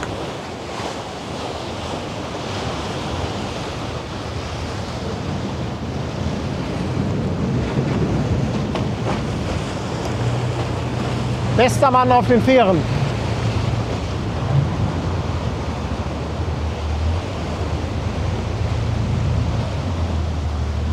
Da kommt Sophia Soraya. Strahlberger, ich danke dir für 3 Monate für deine Verlängerung. Danke für das Sub auf Twitch. Das ist am 19.07. ist er auf der AIDA Perla, wenn die in Hamburg abfährt.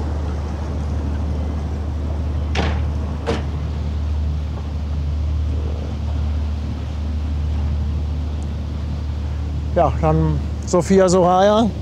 Ab in die Luft, ne? Wenn Niklas weg ist.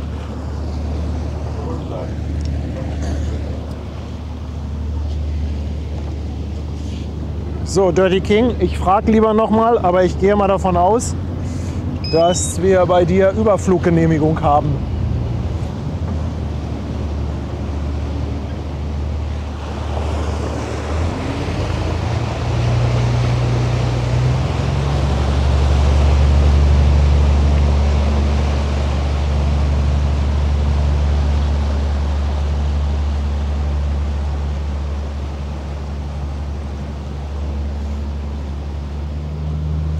OCL Montreal hat mittlerweile auch abgelegt. Ach, hier, guck mal, die Prima Lady ist das. Schnell nochmal rüberschwenken. Schönes HSV-Schiff. Wollte gerade im ersten Moment sagen, die haben noch ein HSV-Logo oben an der Brücke. Naja, nicht ganz.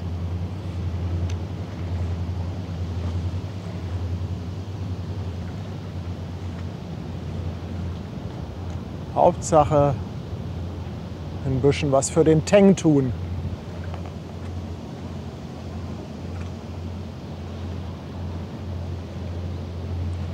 Ja, danke, lieber Dirty King. Dann darf ich über Sophia Soraya auch drüber fliegen.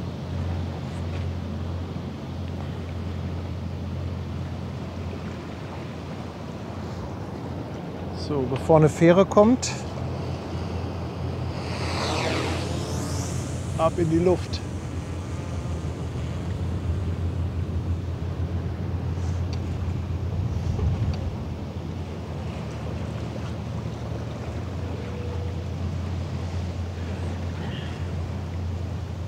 Allerdings muss ich gucken, was hier sonst an Schiffsverkehr ist. Also ich weiß nicht, ob da genug Platz ist, dass ich rüberfliegen kann. Aber das sehen wir gleich. Mare Frisium ist da vorne.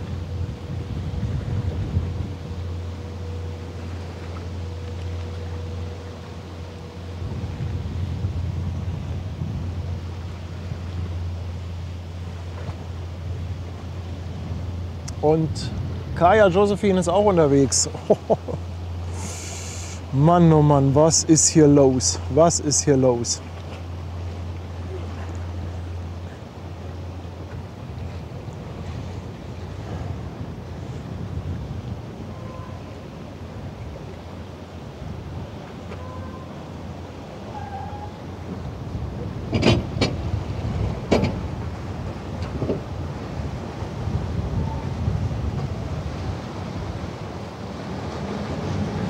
Ja, und da kommt Sophia Soraya.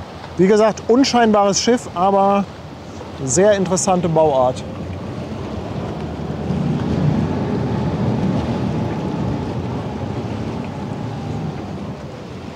Ja, ich fürchte, ja, ich gucke mal, ob ich gleich Platz habe zum Rüberfliegen.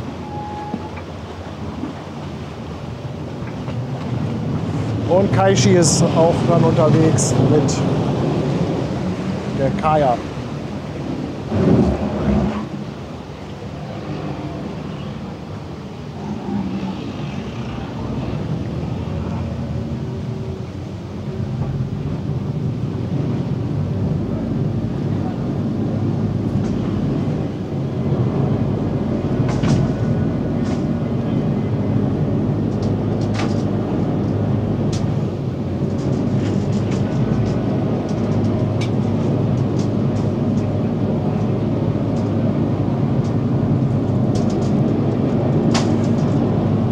Jetzt sieht man ganz gut bei der Sophia Soraya vorne diese Doppelrumpfkonstruktion.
Da kommt er angeflügt.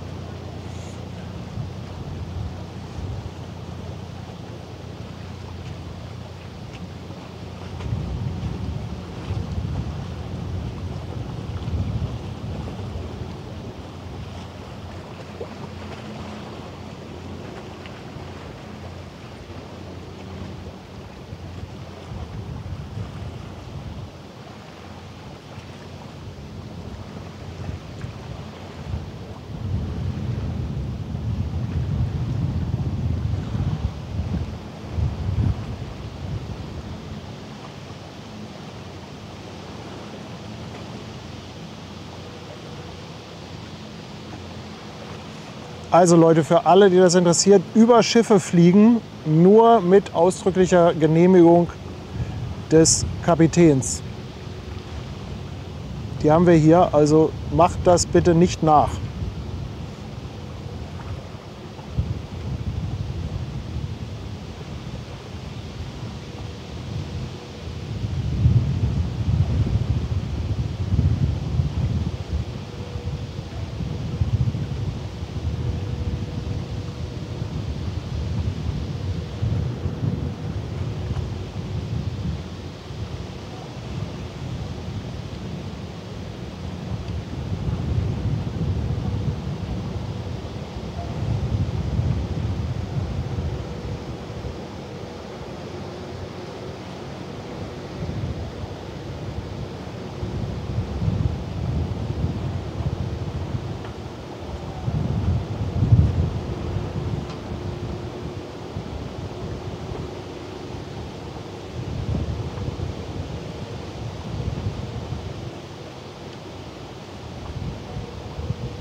Da winkt er.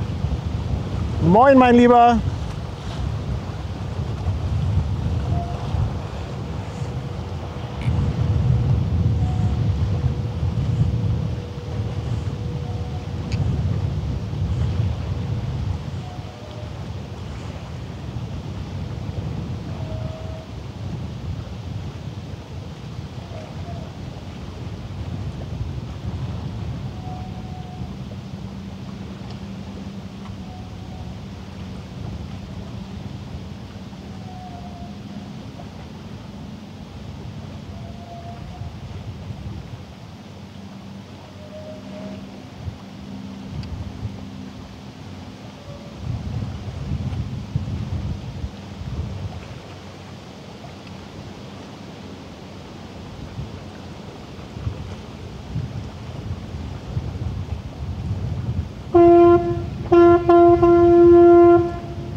Moin!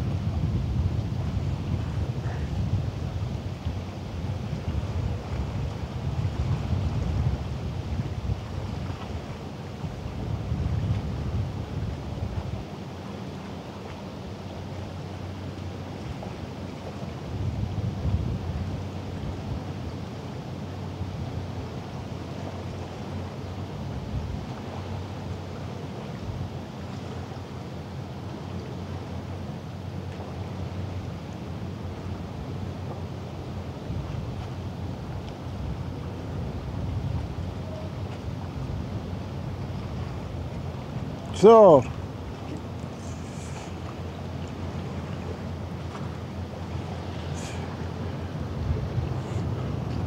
Das war doch eine schöne Nummer. Es ging schon ein bisschen besser als beim letzten Mal, das Manöver.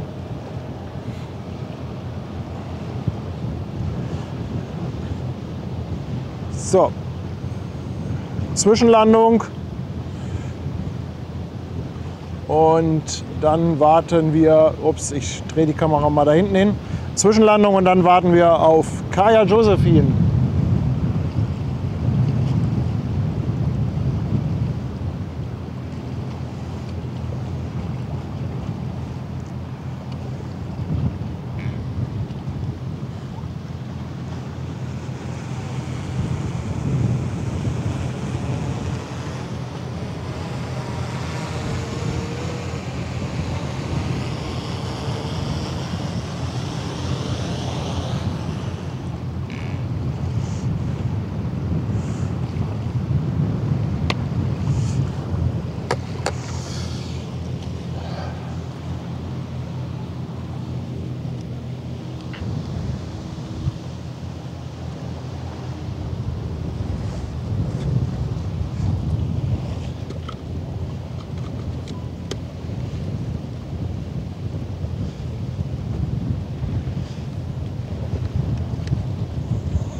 So.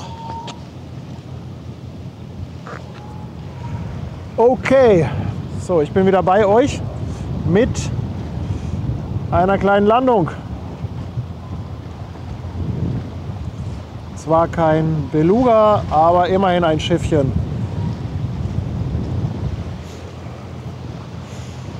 Boah. So, ich muss die Kamera aber in die andere Richtung drehen, weil da ist jetzt so ein fieses Gegenlicht. Also Dirty King, das habe ich übrigens auch aufgenommen gerade. Ich schicke euch das dann alles, die Aufnahmen. Und vielleicht machen wir das auch so, dass wir Kaya Josephine, dass ich das doch im Stream zeigen kann. Allerdings werdet ihr dann ein flacheres Bildprofil bekommen, weil ich einfach hinterher für die Nachbearbeitung ein bisschen Spielraum brauche. Das heißt, das Bild wird dann deutlich flacher sein. Aber das ist ja egal. Das ist ja egal. Erik, 5,99 für die Kaffeekasse der Mods. Ganz lieben Dank, schmeißen wir da rein. Das ist ja lieb, dass du an die Mods denkst. Dankeschön. Christian Hering, 2 Euro. Man könnte heute fast sagen Teststream. Ja, in der Tat, also dass das so eskaliert, hätte ich auch nicht gedacht. Das hätte ich nicht gedacht. Andreas Preuß haut auch noch mal 5 Euro raus. Bei so geilen Bildern dürfen Taler für Dingsbums und Gedöns nicht fehlen. Ich danke dir vielmals. Ganz, ganz fettes Dankeschön.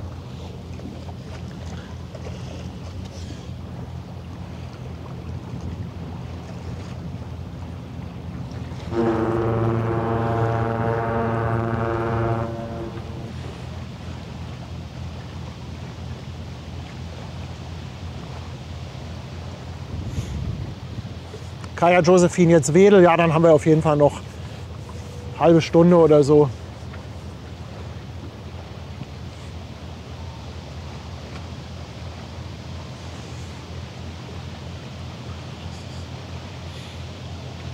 Ja, so einen ganz sauberen Flug hinzubekommen, das ist gar nicht so einfach.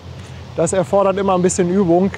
Ihr wisst das, normalerweise hier die Drohnenaufnahmen bin ich immer sehr konservativ, da fliege ich natürlich nicht so Harakiri. Deshalb habe ich da nicht ganz so wahnsinnig viel Übung drin in diesen smoothen Flügen. Aber ich habe ja jetzt ein Übungsobjekt. OCL Montreal habt ihr entdeckt, die gleich aus dem Kölbrand kommt. Schwarzwald-Jürgen, nee, auf Twitch läuft der Stream auch.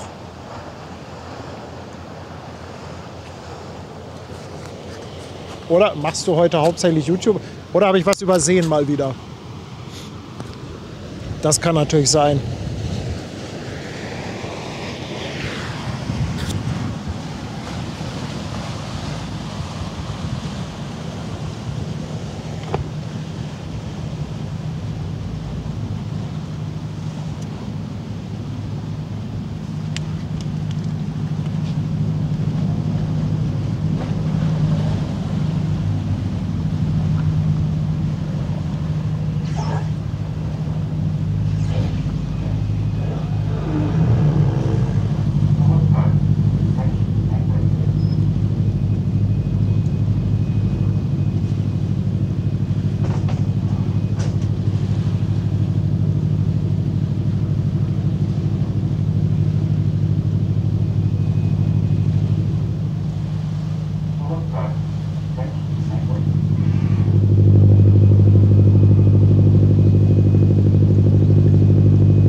Ja, das Tracking bei der Drohne, das muss ich in der Tat mal ein bisschen mehr ausprobieren. Die können ja sehr schön tracken.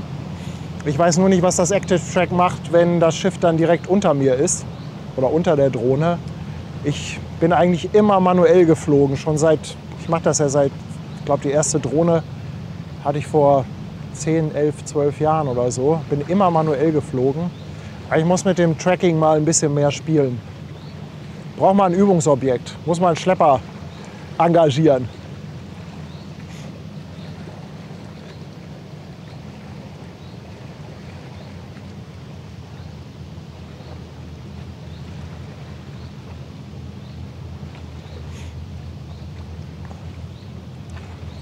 So, dann kommt gleich die OOCL Montreal. Ute, tschüss, schön, dass du so lange dabei warst.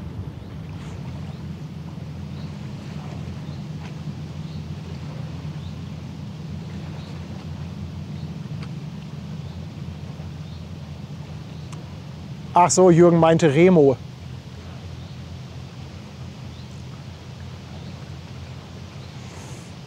Alles klar.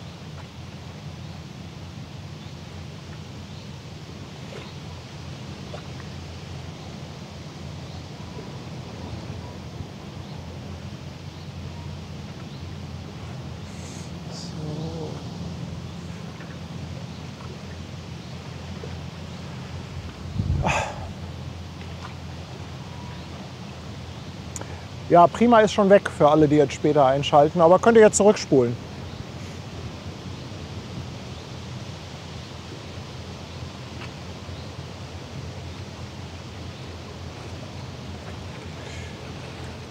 Ja, die Norwegian Dawn, die geht morgen früh um 6 raus, die da hinten liegt. Ich glaube, da passe ich mal. Morgen früh um 6 geht die raus. 13 Uhr. Bitte? 13 Uhr steht hier. Nee, 6. Achso. Wo guckst du? Cruise Gate? Ja. Ja, vergiss es. 6 Uhr. Niklas ist wieder da. Das ist früh.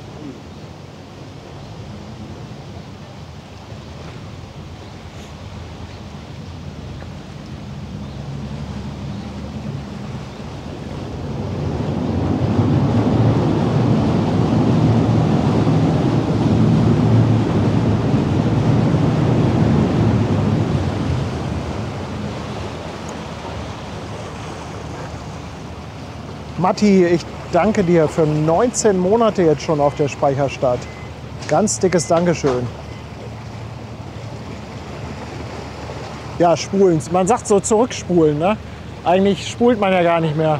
Boah, was waren das für Zeiten, wo wir Kassetten, VHS-Kassetten gespult haben.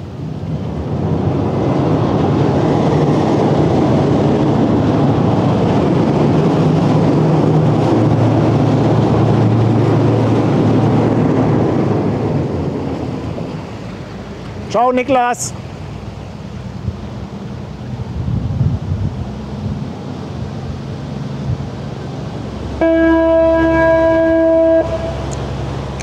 Auf den Mann ist Verlass. Ja, falls ihr mal Niklas kennenlernen wollt und ihr noch nicht ganz so lange dabei seid, es gab einen Stream, der ist mittlerweile bestimmt schon 1,5 Jahre alt. Da sind wir bei Niklas auf der Brücke mitgefahren. Der war richtig schön, also hat Niklas echt toll erklärt. Ich weiß nicht, also ich frage jetzt mal für einen Freund, ob Sebastian Kolze den mal raussuchen kann, den Link. Ist ein echt schöner Stream, also auch um nachträglich zu gucken, um Infos über die Hafenfähren zu bekommen. Das ist schon echt klasse. Mensch, Dirty King, ganz lieben Dank, 5 verschenkte Mitgliedschaften nochmal. Ja, ihr macht echt richtig Spaß. Sophia Soraya und Kaya Josephine. Also richtig Fun mit euch. Klasse, klasse. Almut haut auch noch mal 2 Euro raus. Almut, Dankeschön. So, aber jetzt muss ich erst mal was trinken. Prost.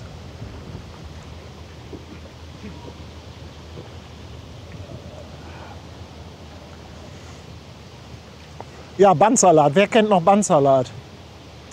Wer hat früher auch mit dem Bleistift die Kassetten wieder aufgewickelt? Und dann gab es ja so Theorien, ne?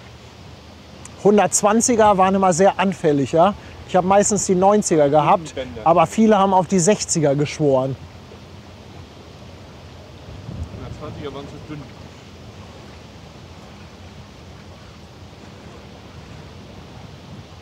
Da kommt die OOCL Montreal aus dem Kölbrand raus.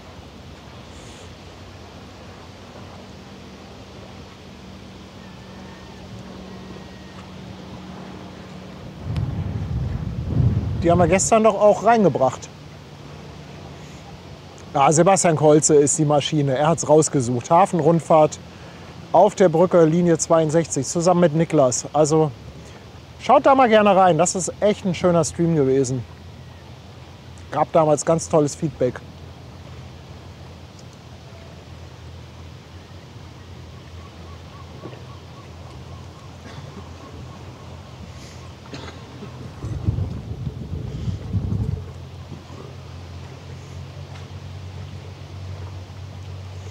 Ja, hier, Vape Lost. Höchstens 90er, sonst war das Band zu dünn. Und dann Maxell oder BASF-Kassetten. Genau. Ich hatte auch viel TDK. PDK war gut. TDK war auch super. Und dann gab es so durchsichtige. Ja. Die waren sehr stylisch. Und Ivar Walkman. Oh, Ivar Walkman. Aber Ja, immer noch. oder die Sony. Sony mochte ich nie. Wie hießen die noch? DD2, DD3 hießen die, glaube ich, ne? Die Walkman von Sony. Ich bin ein Ivar-Mensch.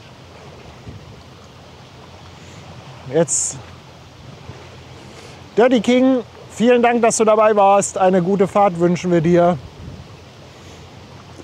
Jetzt haben wir wieder die Nostalgiker getriggert im Stream.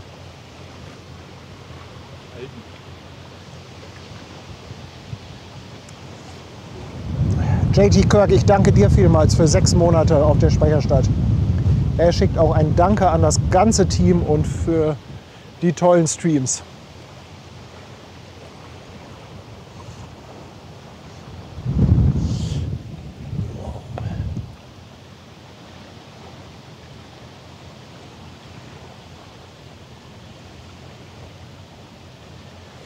Kaya Josephine vor Wedel, okay.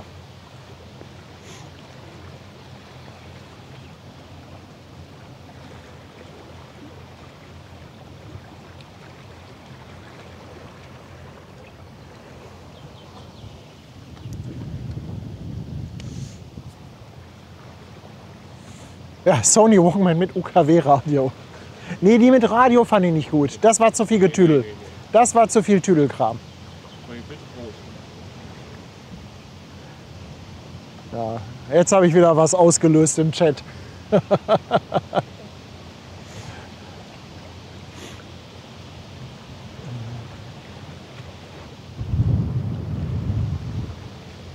Jetzt habe ich wieder was ausgelöst. Sharp senkrecht Plattenspieler. Ich hatte eine Stereoanlage mit einem senkrechten Plattenspieler. Echt? Sowas Abgefahrenes hattest du?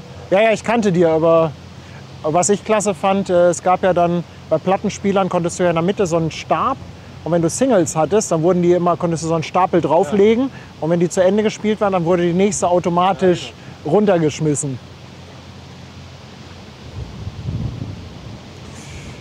Das Schiff, was tatsächlich so ein klein bisschen aussieht wie AIDA, allerdings mit einem eher mit einem Clownsmund, das ist die Norwegian Dawn, Dusty.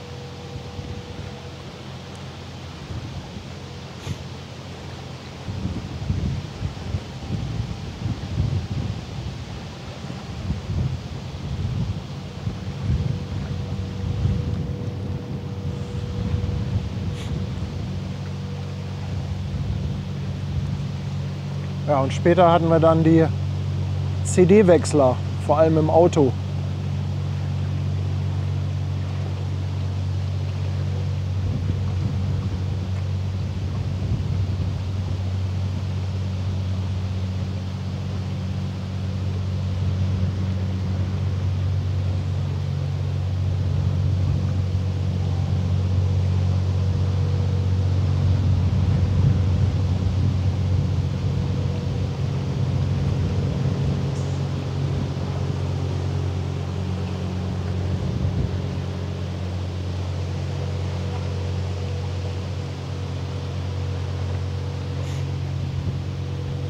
So, OCL Montreal haben wir gestern reingebracht, begleiten wir jetzt auch raus.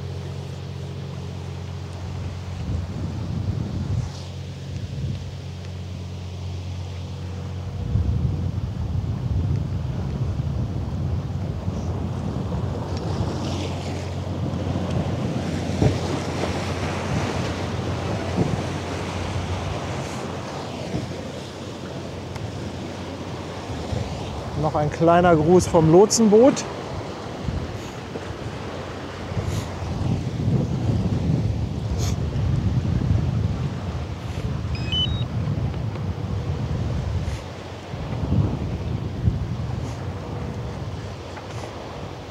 Ja, willkommen im Nostalgie-Chat. Da sehen wir, welchen Altersdurchschnitt der Kanal hier hat. Wir sind ein Rentnerkanal.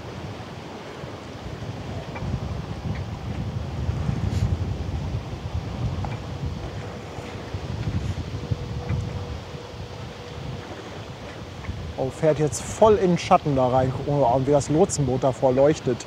Abgefahren.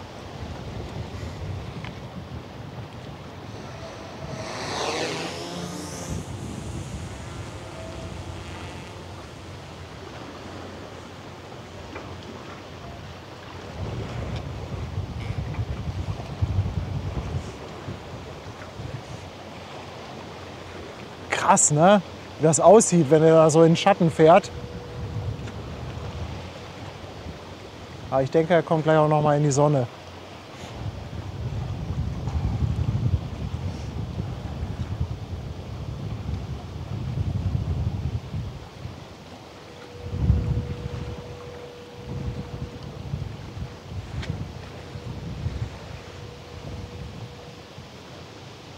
Jürgen Super 8 kenne ich auch noch.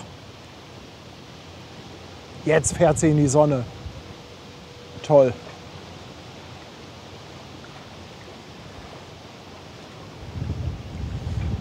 Mein Papa, der hat viel Super 8 gefilmt. Gibt auch noch Super 8 Filme von mir aus der Kindheit. Die habe ich sogar mal irgendwann digitalisiert. Müsste es sogar in digitaler Form geben. Müsste ich eigentlich mal raussuchen. Paddy als kleines Kind in Super 8.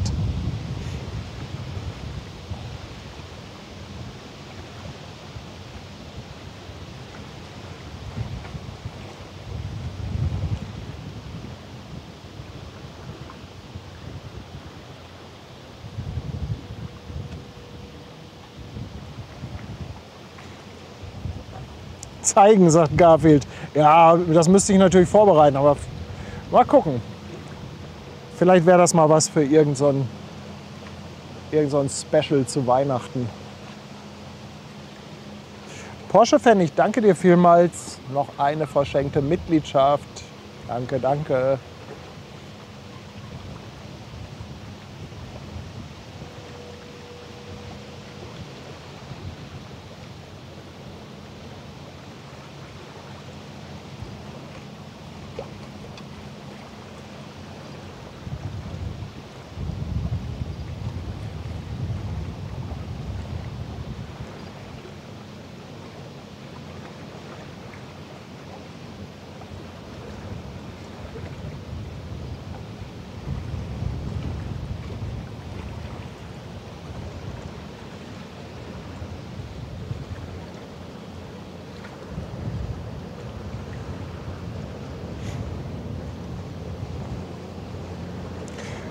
Ja, Postbüdel, was die Idee mit dem Kalender macht, die ist da. Also die ist einfach da, die Idee. Wenn du verstehst, was ich meine.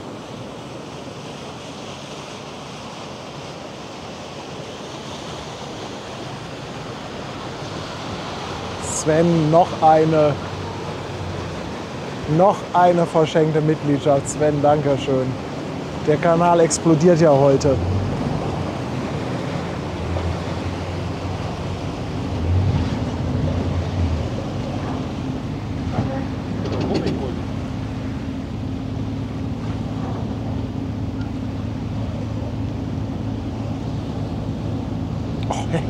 Hessenblitz, auch noch mal ein Fünferpack.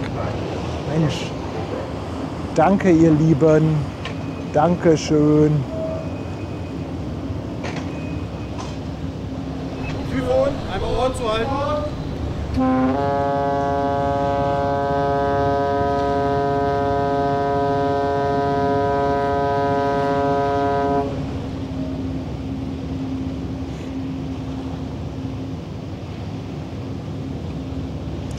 Und Leon hat auch noch mal 5 Euro für die Mods raus. Leon, Dankeschön.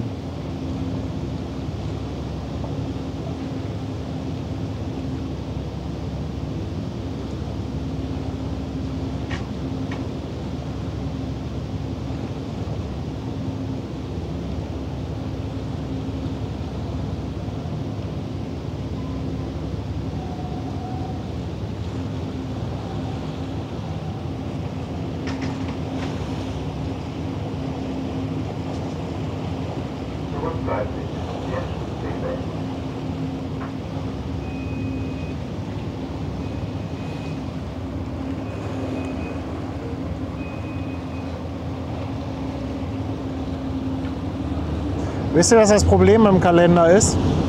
Ich brauche eigentlich einen Dienst, der das on demand druckt. Wir wollen ungerne Kalender zu Hause lagern und selber verschicken. Kalender verschicken ist echt ein Graus. Und am besten wäre es eigentlich, wenn ich so einen On-Demand-Dienst finde, die das alles übernehmen, die komplett, wo man bestellen kann und die das dann direkt an den Kunden verschicken. Da ist dann natürlich wieder so ein bisschen das Problem mit der Qualität.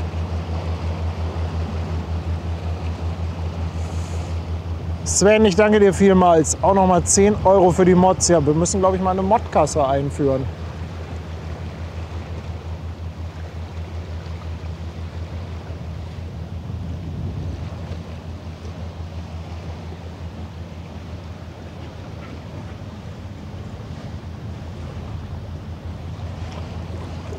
Und die Hafenpüppi haut auch nochmal 2 Euro raus. Einfach so. Danke, Püppi. Dankeschön.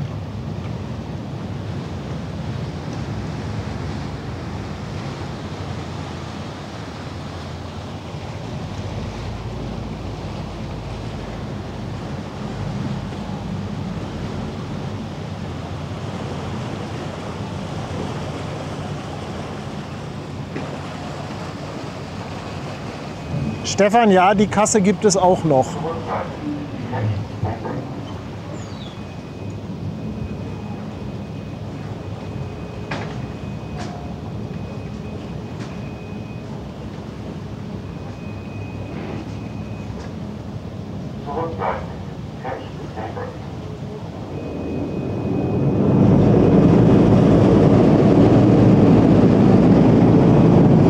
Thomas, ich danke dir vielmals. Gute Arbeit muss unterstützt werden.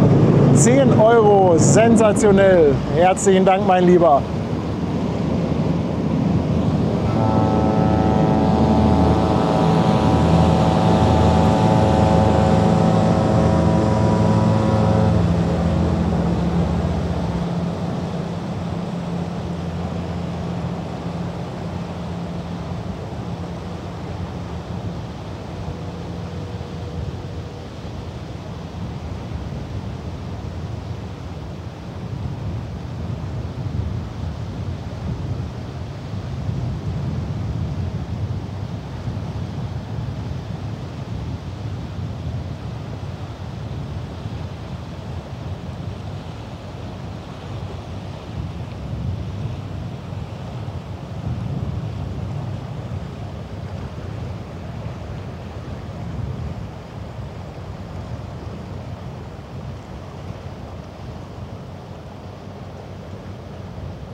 Da haben wir den Lotsen entdeckt. Thomas, Dankeschön. Auch nochmal 5 Euro fürs Sparschwein. Chase haut auch nochmal 2 Euro raus. Chase, auch dann dich ein Dankeschön. Und 2 Monate auf Twitch. Der Tom, danke für deinen Sub. Herzlichen Dank. Oh, und Fuhlsbüttel ist auch da, der Sven. Sven, mein Lieber. Sensationell. 50 Euro. Mann, oh Mann, oh Mann. Ja, Tom, wir sind schon seit 2,5 Stunden live. Ich wollte eigentlich nur die Prima machen. Und dann kam hier echt ein Feuerwerk an Schiffen.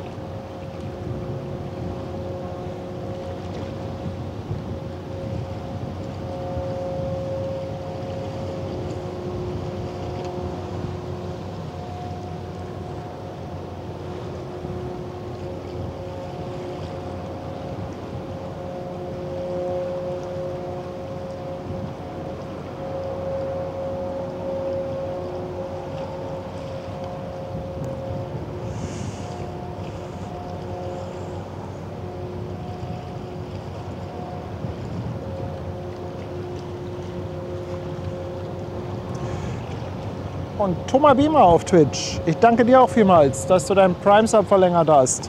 Danke, danke. 2 Monate.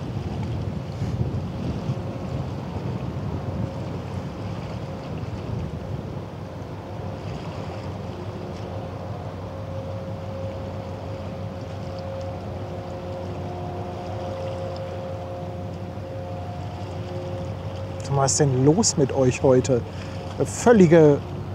Ihr seid völlig am Durchdrehen. Sven Kinder noch eine Mitgliedschaft rausgehauen. Chris, mein Lieber, Chris Stratmann verschenkt auch eine Mitgliedschaft. Herzlichen Dank. Wow, guckt doch mal, das ist ja so krass mit dem Gegenlicht. Das ist echt krass.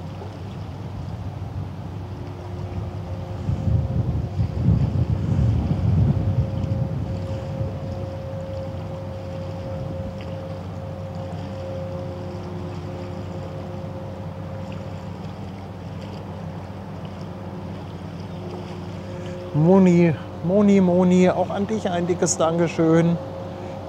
Auch nochmal 5 € für den super Nachmittag. Ja, der Morgen war ja auch schon klasse heute. Also wenn ihr das nicht gesehen habt, auf jeden Fall nochmal ein Tipp. Den Stream von der Cap San Diego. So, ich lande einmal.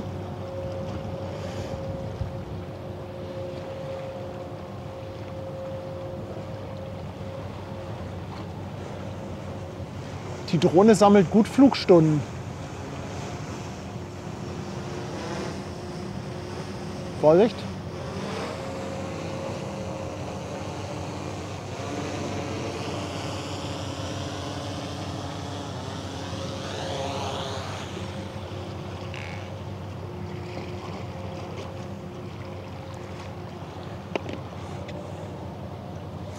So, und dann warten wir noch auf das Highlight.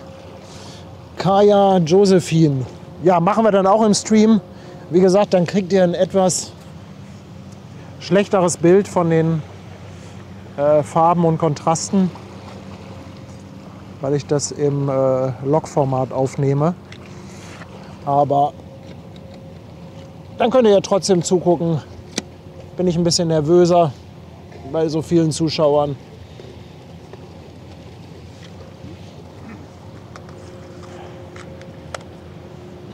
Seinen Aufgaben. Ja, genau. Genau. Jens Peter, auch noch mal ein 5er-Pack. Mensch. Danke, Leute. Echt so krass, wie ihr den Kanal unterstützt. Das ist echt. Also, das hätte ich nie gedacht, als wir den gemacht haben, dass so viel freiwillige Unterstützung kommt. Also wirklich. Mega, mega.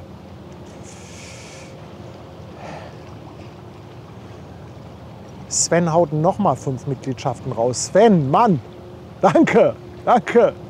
Sag mal, gibt es bald noch jemanden ohne Mitgliedschaft hier? So. Ja, ich drehe die Kamera noch ein bisschen in die andere Richtung. Das ist jetzt sehr hell da gerade. Und dann warten wir noch auf Kaya Josephine, die noch ein paar schöne Aufnahmen haben wollen. Ich hoffe, das passt. Also das Gegenlicht ist wirklich ganz, ganz fies im Moment.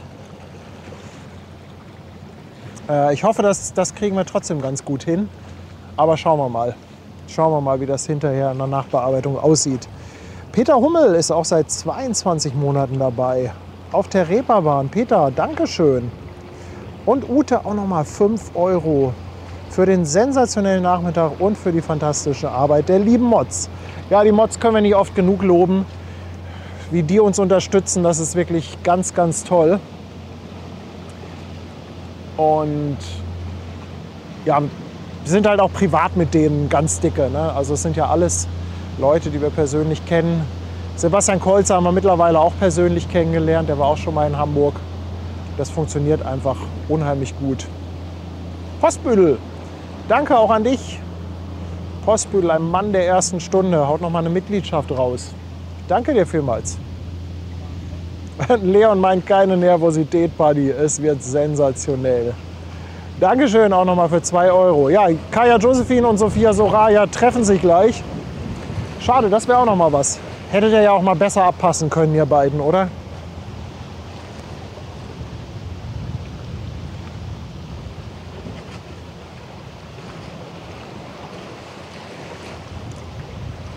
Das Video mit Fabian kommt morgen erst, Wolfi, deshalb habe ich noch keinen Link.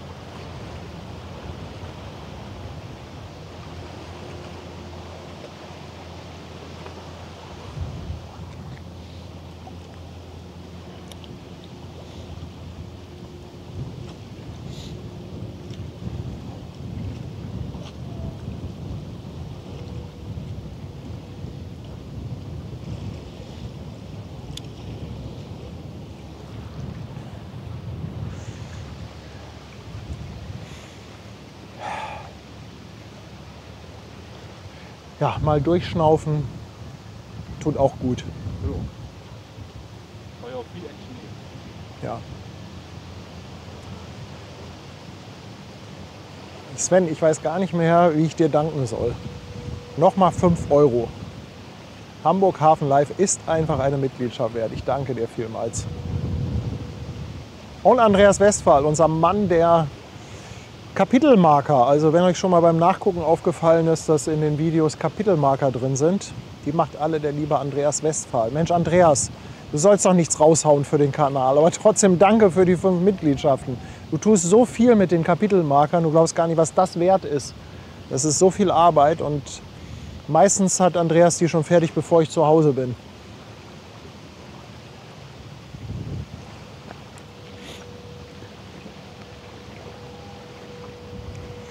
Übrigens auch noch mal eine Info zum Thema Werbung, wenn ihr die Streams nachträglich guckt.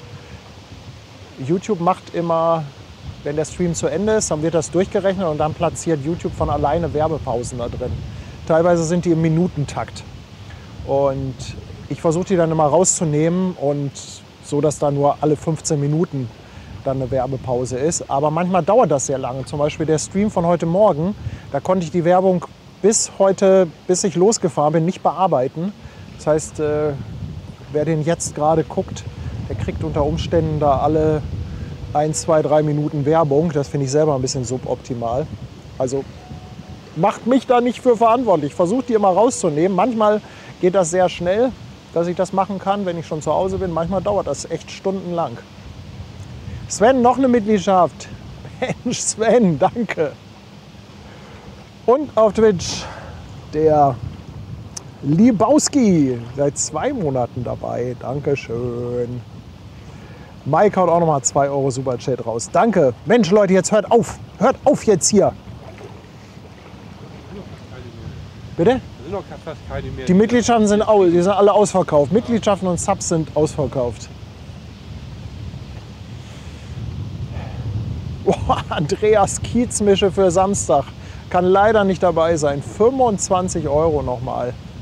Andreas, danke, danke, danke.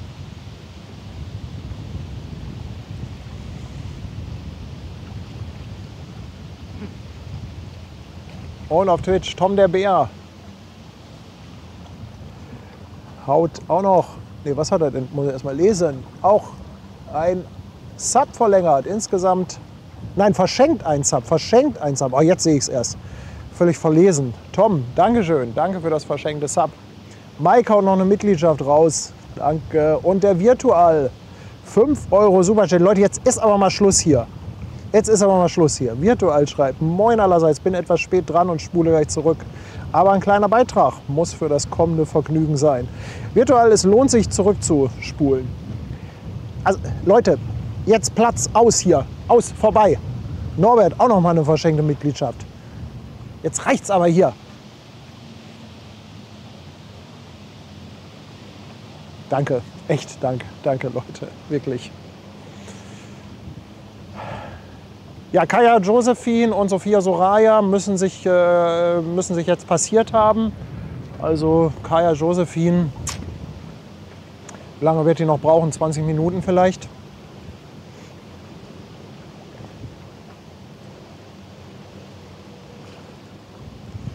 Mike, auch ab, zurück. Aus, Schluss. Danke für 2 €, Mike. Oh Mensch, Leute. Ey, was ist denn hier los? Jens Peter, auch noch mal 5 Mitgliedschaften. Jens Peter, danke. Guido, 2 Euro. René, auch noch eine Mitgliedschaft. Ach Leute. Ach, herrlich. Mann, oh Mann, oh Mann, oh Mann. Ihr Lieben, ey.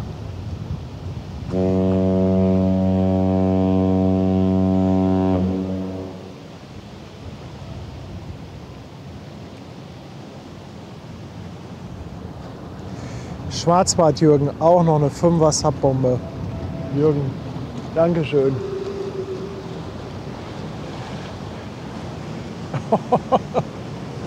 Mike, Hansi hat gesagt, ich darf nochmal 2 Euro. Und Stefan Hegel, wann Schluss ist, bestimmen immer noch wir. 2,49. Oh, Rap-Piraten.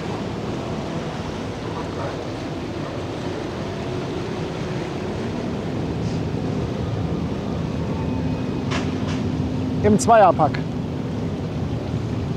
Irgendwann mache ich das auch mal mit den Rap-Piraten.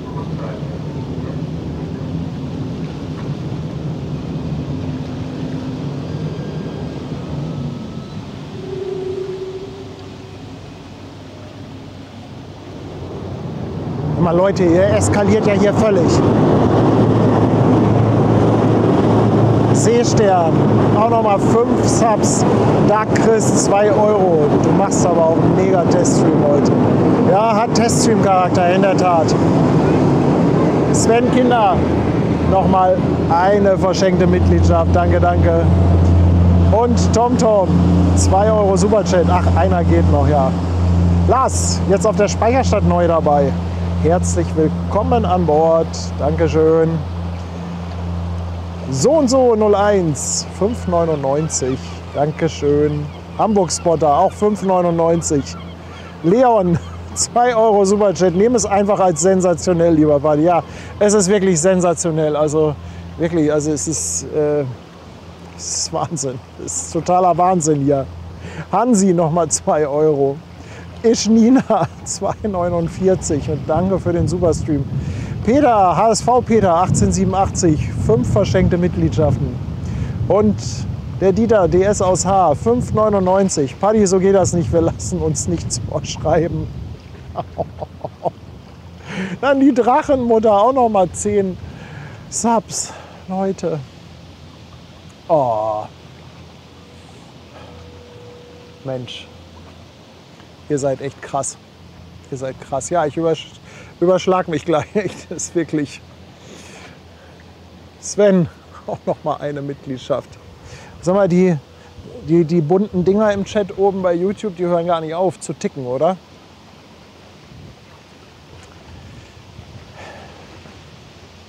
Oh, nochmal. Seestern, noch eine Subbombe, noch eine 5er Subbombe.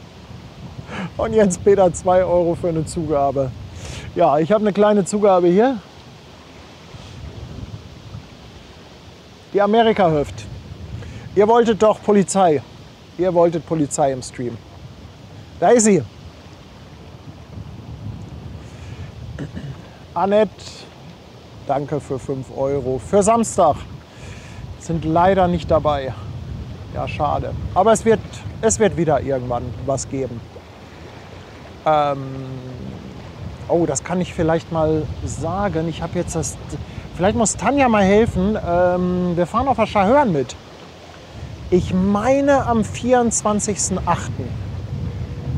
Da dürfen wir auf der Schahörn mitfahren und da einen Stream machen. Falls da jemand Lust hat mitzufahren, da sind noch Plätze frei.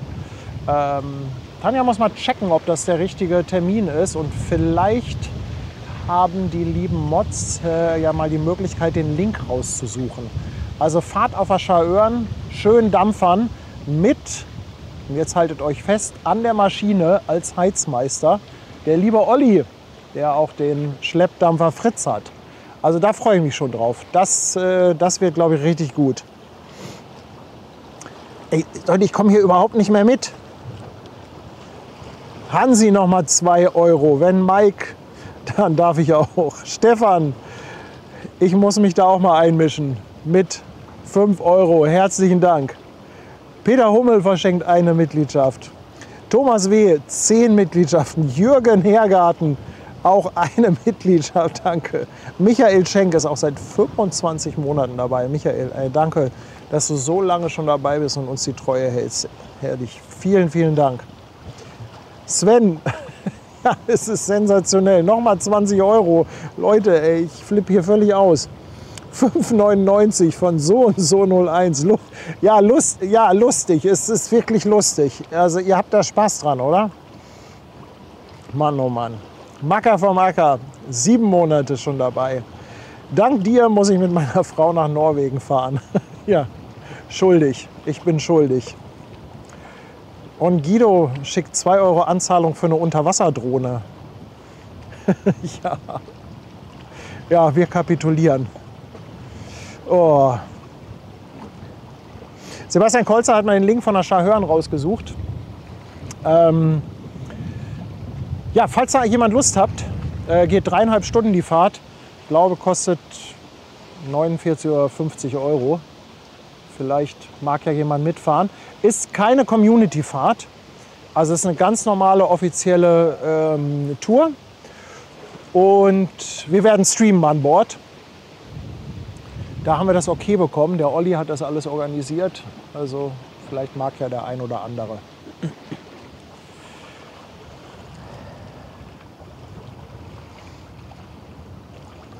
Philipp, danke für 19 Monate. Jasmin, 5 Schweizer Franken, einfach weil wir es können. Der Frank-Film, eine verschenkte Mitgliedschaft. Oh Mann, völliger Rekordstream. Aber wir dürfen Kaya Josephine nicht aus den Augen verlieren. Anleger Blankenese, alles klar. Dankeschön.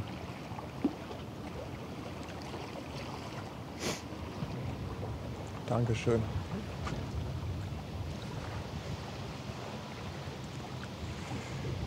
Ja, Gegenlicht ist jetzt wirklich heftig. Gucken wir mal, was wir gleich machen können mit Kaya. Aber die wollten auch in etwa so eine Aufnahme, wie ich sie eben schon mal mit der Sophia Soraya getestet habe. Also von vorne angeflogen, dann mit der Drohne drüber, am Heck drehen, hoch und dann wegfahren lassen.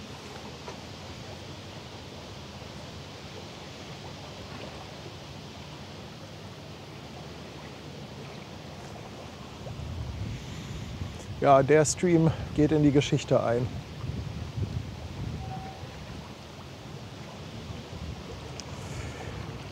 J. Leo, danke dir, dass du deinen Prime-Sub verlängert hast. Und nochmal 10 Euro Bonus für die Mods von Sven. Oh. Hilfe, Hilfe.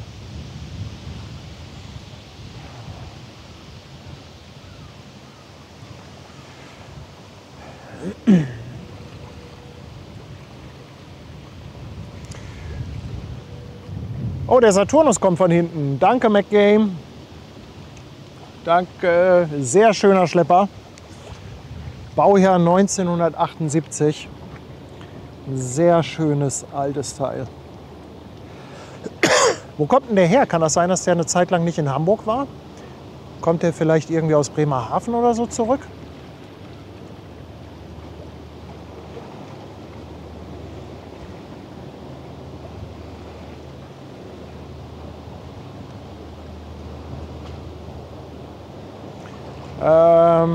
Dark Revenge fragt, mit wem ich auf der Kreuzfahrt war. Meinst du den Fabian, der das Reisebüro hat? Oder was war jetzt seine Frage? Ist der nicht schön, der Schlepper? Das war der Fabian, Kreuzfahrtstudio. Wow, richtig toller Schlepper. Ah, kommt aus Cuxhaven, ja. Hin und wieder werden die Schlepper mal so ein bisschen getauscht. Und Cuxhaven, Bremerhaven, da sieht man die dann immer mal.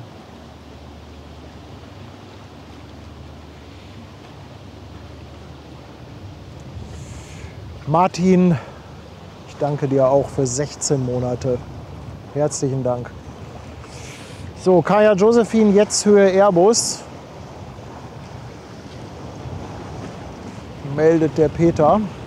Okay, dann werde ich mich jetzt mal startklar machen. Und wie gesagt, Wundert euch nicht, wenn das gleich ein bisschen komisch aussieht, weil ich das mit einem anderen Farbprofil aufnehmen will.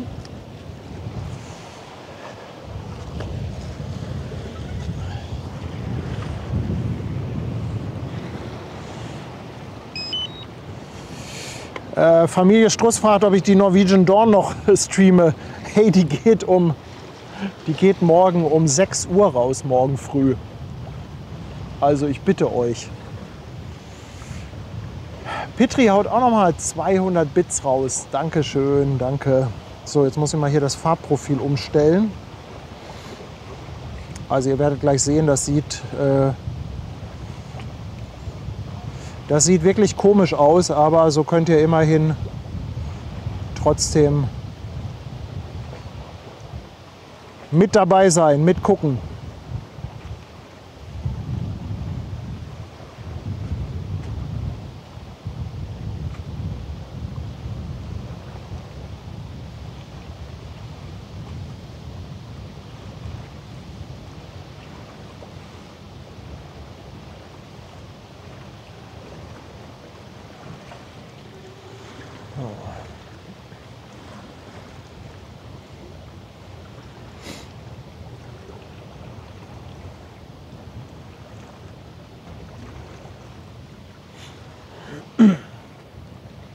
Ist halt so, wenn man mit so einem sehr flachen Farbprofil aufnimmt, dann hat man halt hinterher mehr Reserve in der Nachbearbeitung. Und gerade bei so krassem Gegenlicht ist es halt ganz gut, weil man dann natürlich alles, was zu hell ist, noch mal abdunkeln kann. Und alles, was zu dunkel ist, kann man noch mal ein bisschen aufhellen. Im Stream wird das halt doof aussehen, aber wenn ich das aufzeichne, dann habe ich da halt hinterher für die Nachbearbeitung noch mal ein bisschen Reserve. Aber ihr werdet es ja gleich sehen. Also wie gesagt, Hauptsache, ihr könnt ein bisschen mit drauf gucken.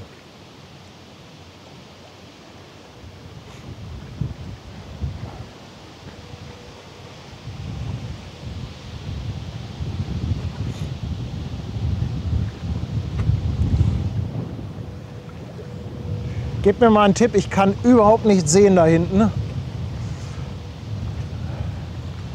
Wie weit ist denn Kaya noch entfernt? Ich gehe jetzt mal in die Luft, weil eine Fähre kommt. Dann sind wir zumindest schon mal gestartet.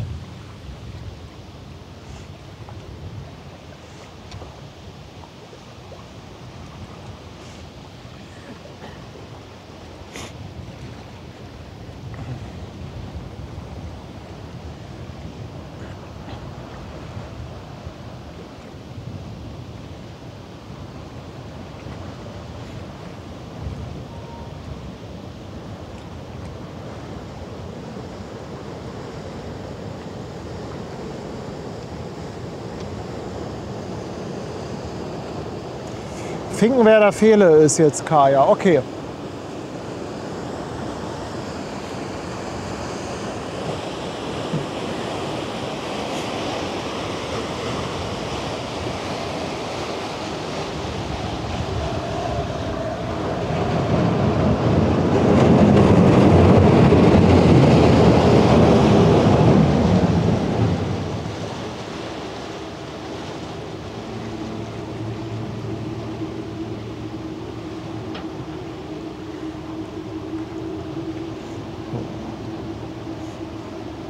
So, also ihr seht, ne, das sieht ein bisschen komisch aus, das Farbprofil.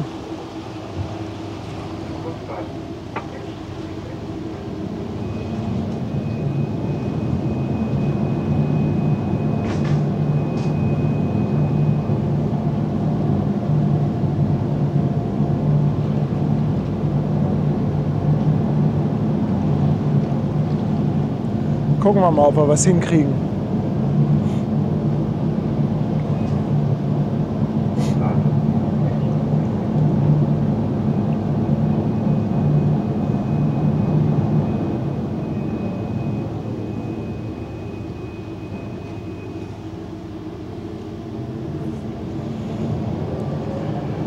Sven, danke für das leckere Getränk nach dem Stream. Danke nochmal für 10 €.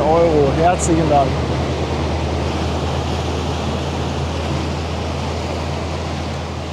So, irgendeiner von den kleinen Punkten da hinten Müsste Kaya Josephine sein.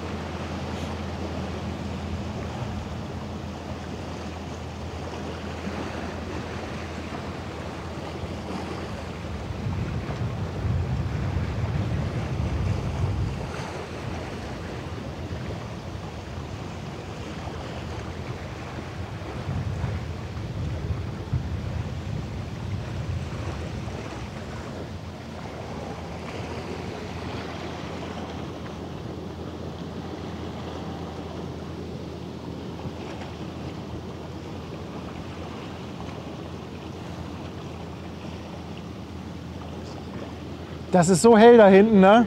Ich kann auch nur, also es geht nur, indem ich auf den Controller gucke. Ich kann nicht in die Richtung gucken. Mal kurz stören. Ja, Kommen hier heute noch größere Schiffe? Ich habe bestimmt einen Plan. du hast eigentlich das meiste schon verpasst. Es ist alles schon weg. Ich hab, Also ich weiß nicht, ob später noch was kommt, aber bin selber immer hier öfter mit dem LKW. ja. Ich war gestern war ich in Frankfurt unten. Ich habe auch immer ab und zu mal Zeit, dann stelle ich mich hier unten immerhin beim Frankfurter Flughafen. Da gibt es auch Ja. Aussichtspunkte. Kannst du auch immer geil gucken. Ne? Ich habe schon immer so meine Ecken. In Hamburg war ich auch schon auf so vielen Ecken. Jetzt denke ich, fährst du mal hin. Da habe ich da hinten noch einen Platz gefunden. Ja. Denke ich, musste ich auch eine ganze Ecke rückwärts schieben. Das war mir aber egal. Ne? Dann denke ich, jetzt fährst du mal hier auf die Ecke. Da kannst du bestimmt mal gucken. Hier lohnt sich das echt. Ja, hat sich gelohnt. War vielleicht 20 Minuten Umweg. Denke ich, ja komm. Scheißegal. Ich wusste gar nicht, kannst du da bis da vorne hinfahren. Da stand so Sackgasse. Ich denke, komm, fährst du rein. Da stehen noch mehr LKWs, irgendwo müssen die drehen können. Ne? Ich denke, ja, jetzt hast du bis hier vorne hingekommen, 100%. Ja, ich mach ja auch vorne. Schlaf dann nachher da hinten, da stehst du ruhig. Du musst morgen nach vorne. Boah, ich kann nichts sehen, wenn ich da hinten hingucke. Da kannst du nicht umdrehen. Ne? Kann nichts erkennen. Ja, das ist halt extrem. Ne? Na gut, das ist halt Hamburger Hafen. Ne? Aber der kleine schwarze Punkt, das könnte Kaya Josephine sein, oder? Den wir da hinten sehen. Ja, guck mal, manchmal stelle ich mich, ich habe ja immer einen E-Scooter dabei, manchmal stelle ich mich auf den Waltershof, auf den Autohof. Wenn ich mir mal E-Scooter, dann gucke ich immer, wann kommt die nächste Personenfähre drauf und rüber. Und dann einmal links hier durch, mache ich eigentlich fast jedes Mal, wenn ich hier bin. Aber den jetzt mal auf die Ecke. Da war ich dieses Jahr da schon So. zweimal oder dreimal. Jetzt guckst du jetzt mal hier.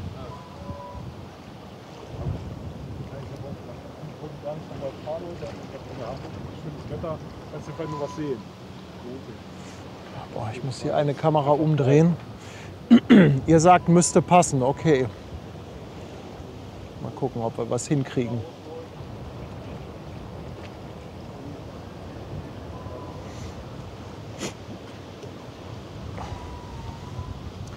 So, nur nicht vergessen, Aufnahme zu drücken.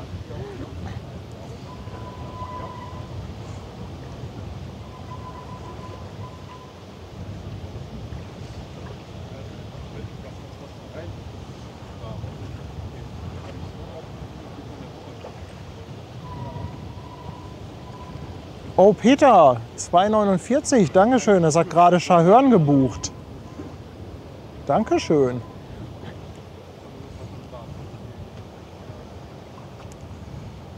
So. Geht so langsam los.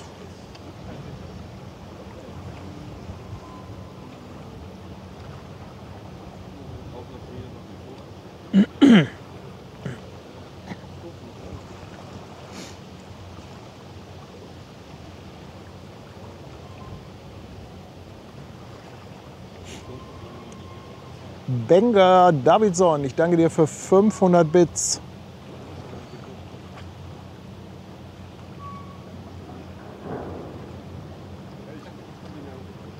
Ich komme aus dem Weserberg.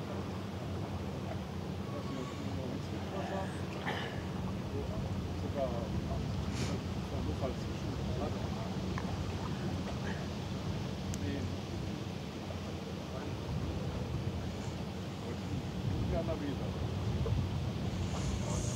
So, dann starten wir mal die Aufnahme, oder?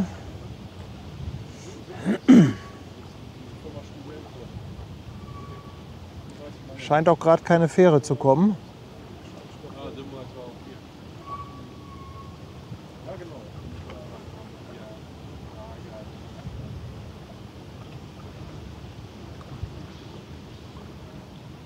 Ja, ja, die machen. Die haben ja damals, ich weiß ja damals, was ist da was, Hamann und Reimer und die andere, ist mal so, die haben damals zusammengetan.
Jetzt fehlen mir der ND-Filter. Scheiße. Egal. Moin!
Mal gucken, was wir daraus machen können. So ganz überzeugt bin ich noch nicht, aber die Nachbearbeitung, die kann da doch einiges dann noch mal rausholen.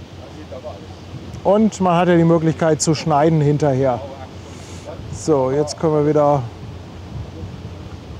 auf das andere Profil gehen. Okay.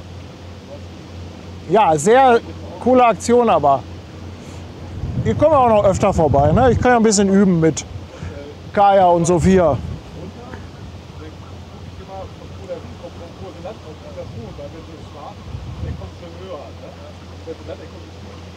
Ich denke, da kann man was draus machen.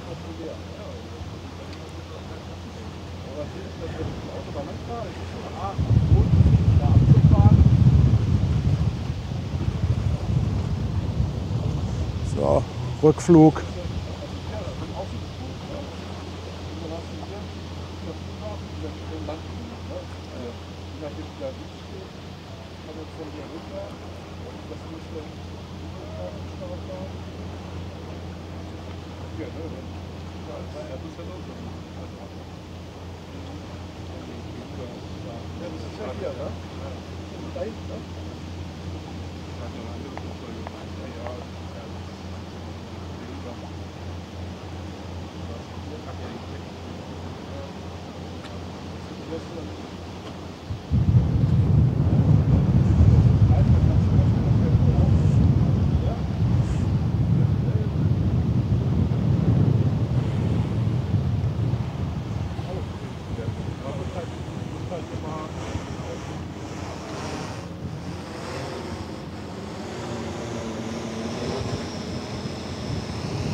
Zack, unten.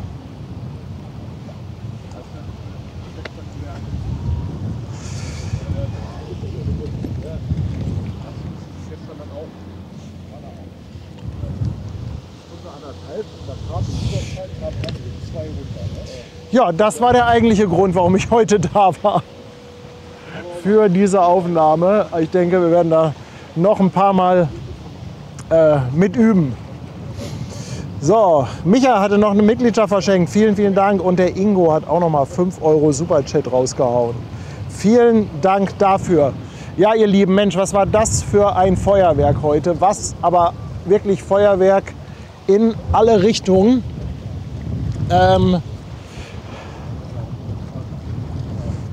So, ich zeige noch mal unsere Hamburg Hafen Live Fahne, Flagge. So.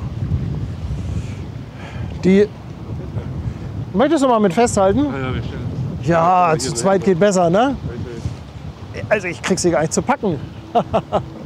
So, ich hoffe, ist sie im Bild? Ja, ne? Also das ist unser Muster. Ich werde die Schrift wahrscheinlich weiß machen, weil ich glaube, es ist vom Kontrast etwas besser. Ansonsten gefällt sie mir richtig gut. Und ja, demnächst hier am Fahnenmast am Bubendeiufer. Na? Was war das für ein Feuerwerk heute? Nee, komm, ich pack mal zusammen. Die fliegt uns weg gleich. Die haut uns sofort ab. Aber es ist ja immer so, wenn man nichts erwartet und nichts großartig plant, dann kommt am Ende doch irgendwie... Die Oma mit der Bettwäsche hier. Die Oma mit der Bettwäsche, ja, ganz genau. So? Nee, Ja, so? jetzt erst so. So? So. Genau, danke. Dankeschön. Wenn man nichts plant, dann wird man oft überrascht und heute war das der Fall. Also das war wirklich ein sensationeller Stream. Nichts erwartet und dann so belohnt worden. Also was hatten wir für Megaschiffe? Ich krieg sie gar nicht mal alle auf die Reihe. Diese beiden großen Containerschiffe, CMA, CGM, Benjamin Franklin, dann die Maersk, Munkebo Maersk oder so, die Aida Prima, die OCL, dann der Bulka noch dazwischen, Kaya Josephine, Sophia Soraya, Niklas mit der Fähre. Also Leute, vielen, vielen Dank, dass ihr eingeschaltet habt. Echt ein ganz, ganz dickes Dankeschön und wirklich, ihr seid so eskaliert heute mit den Spenden, mit den Mitgliedschaften, mit den Subs und mit den Bits.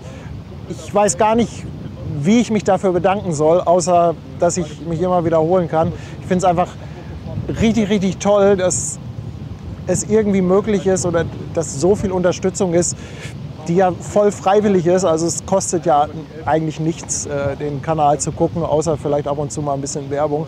Also insofern kann ich nur sagen, ey, ganz, ganz dickes Dankeschön. Ja, ihr seid wirklich die allerbesten. Freuen uns so sehr über diese tolle Community. Und was ihr heute gemacht habt, war einfach legendär. Vielen Dank natürlich auch an unsere Moderatoren, die auch wieder ganze Arbeit geleistet haben. Auch ihr seid echt spitzenmäßig. Ja, vielen, vielen Dank, dass ihr uns unterstützt und dass ihr Teil der Hamburg Hafen Live Familie seid. Ja, mir fehlen die Worte, ehrlich gesagt. Ich kann nur sagen, vielen, vielen Dank. Echt, danke. Macht's gut und bis zum nächsten Stream. Tschüss, ihr Lieben. Ich sende Liebe und küsse eure Augen. Hamburg Hafen Live, over and out.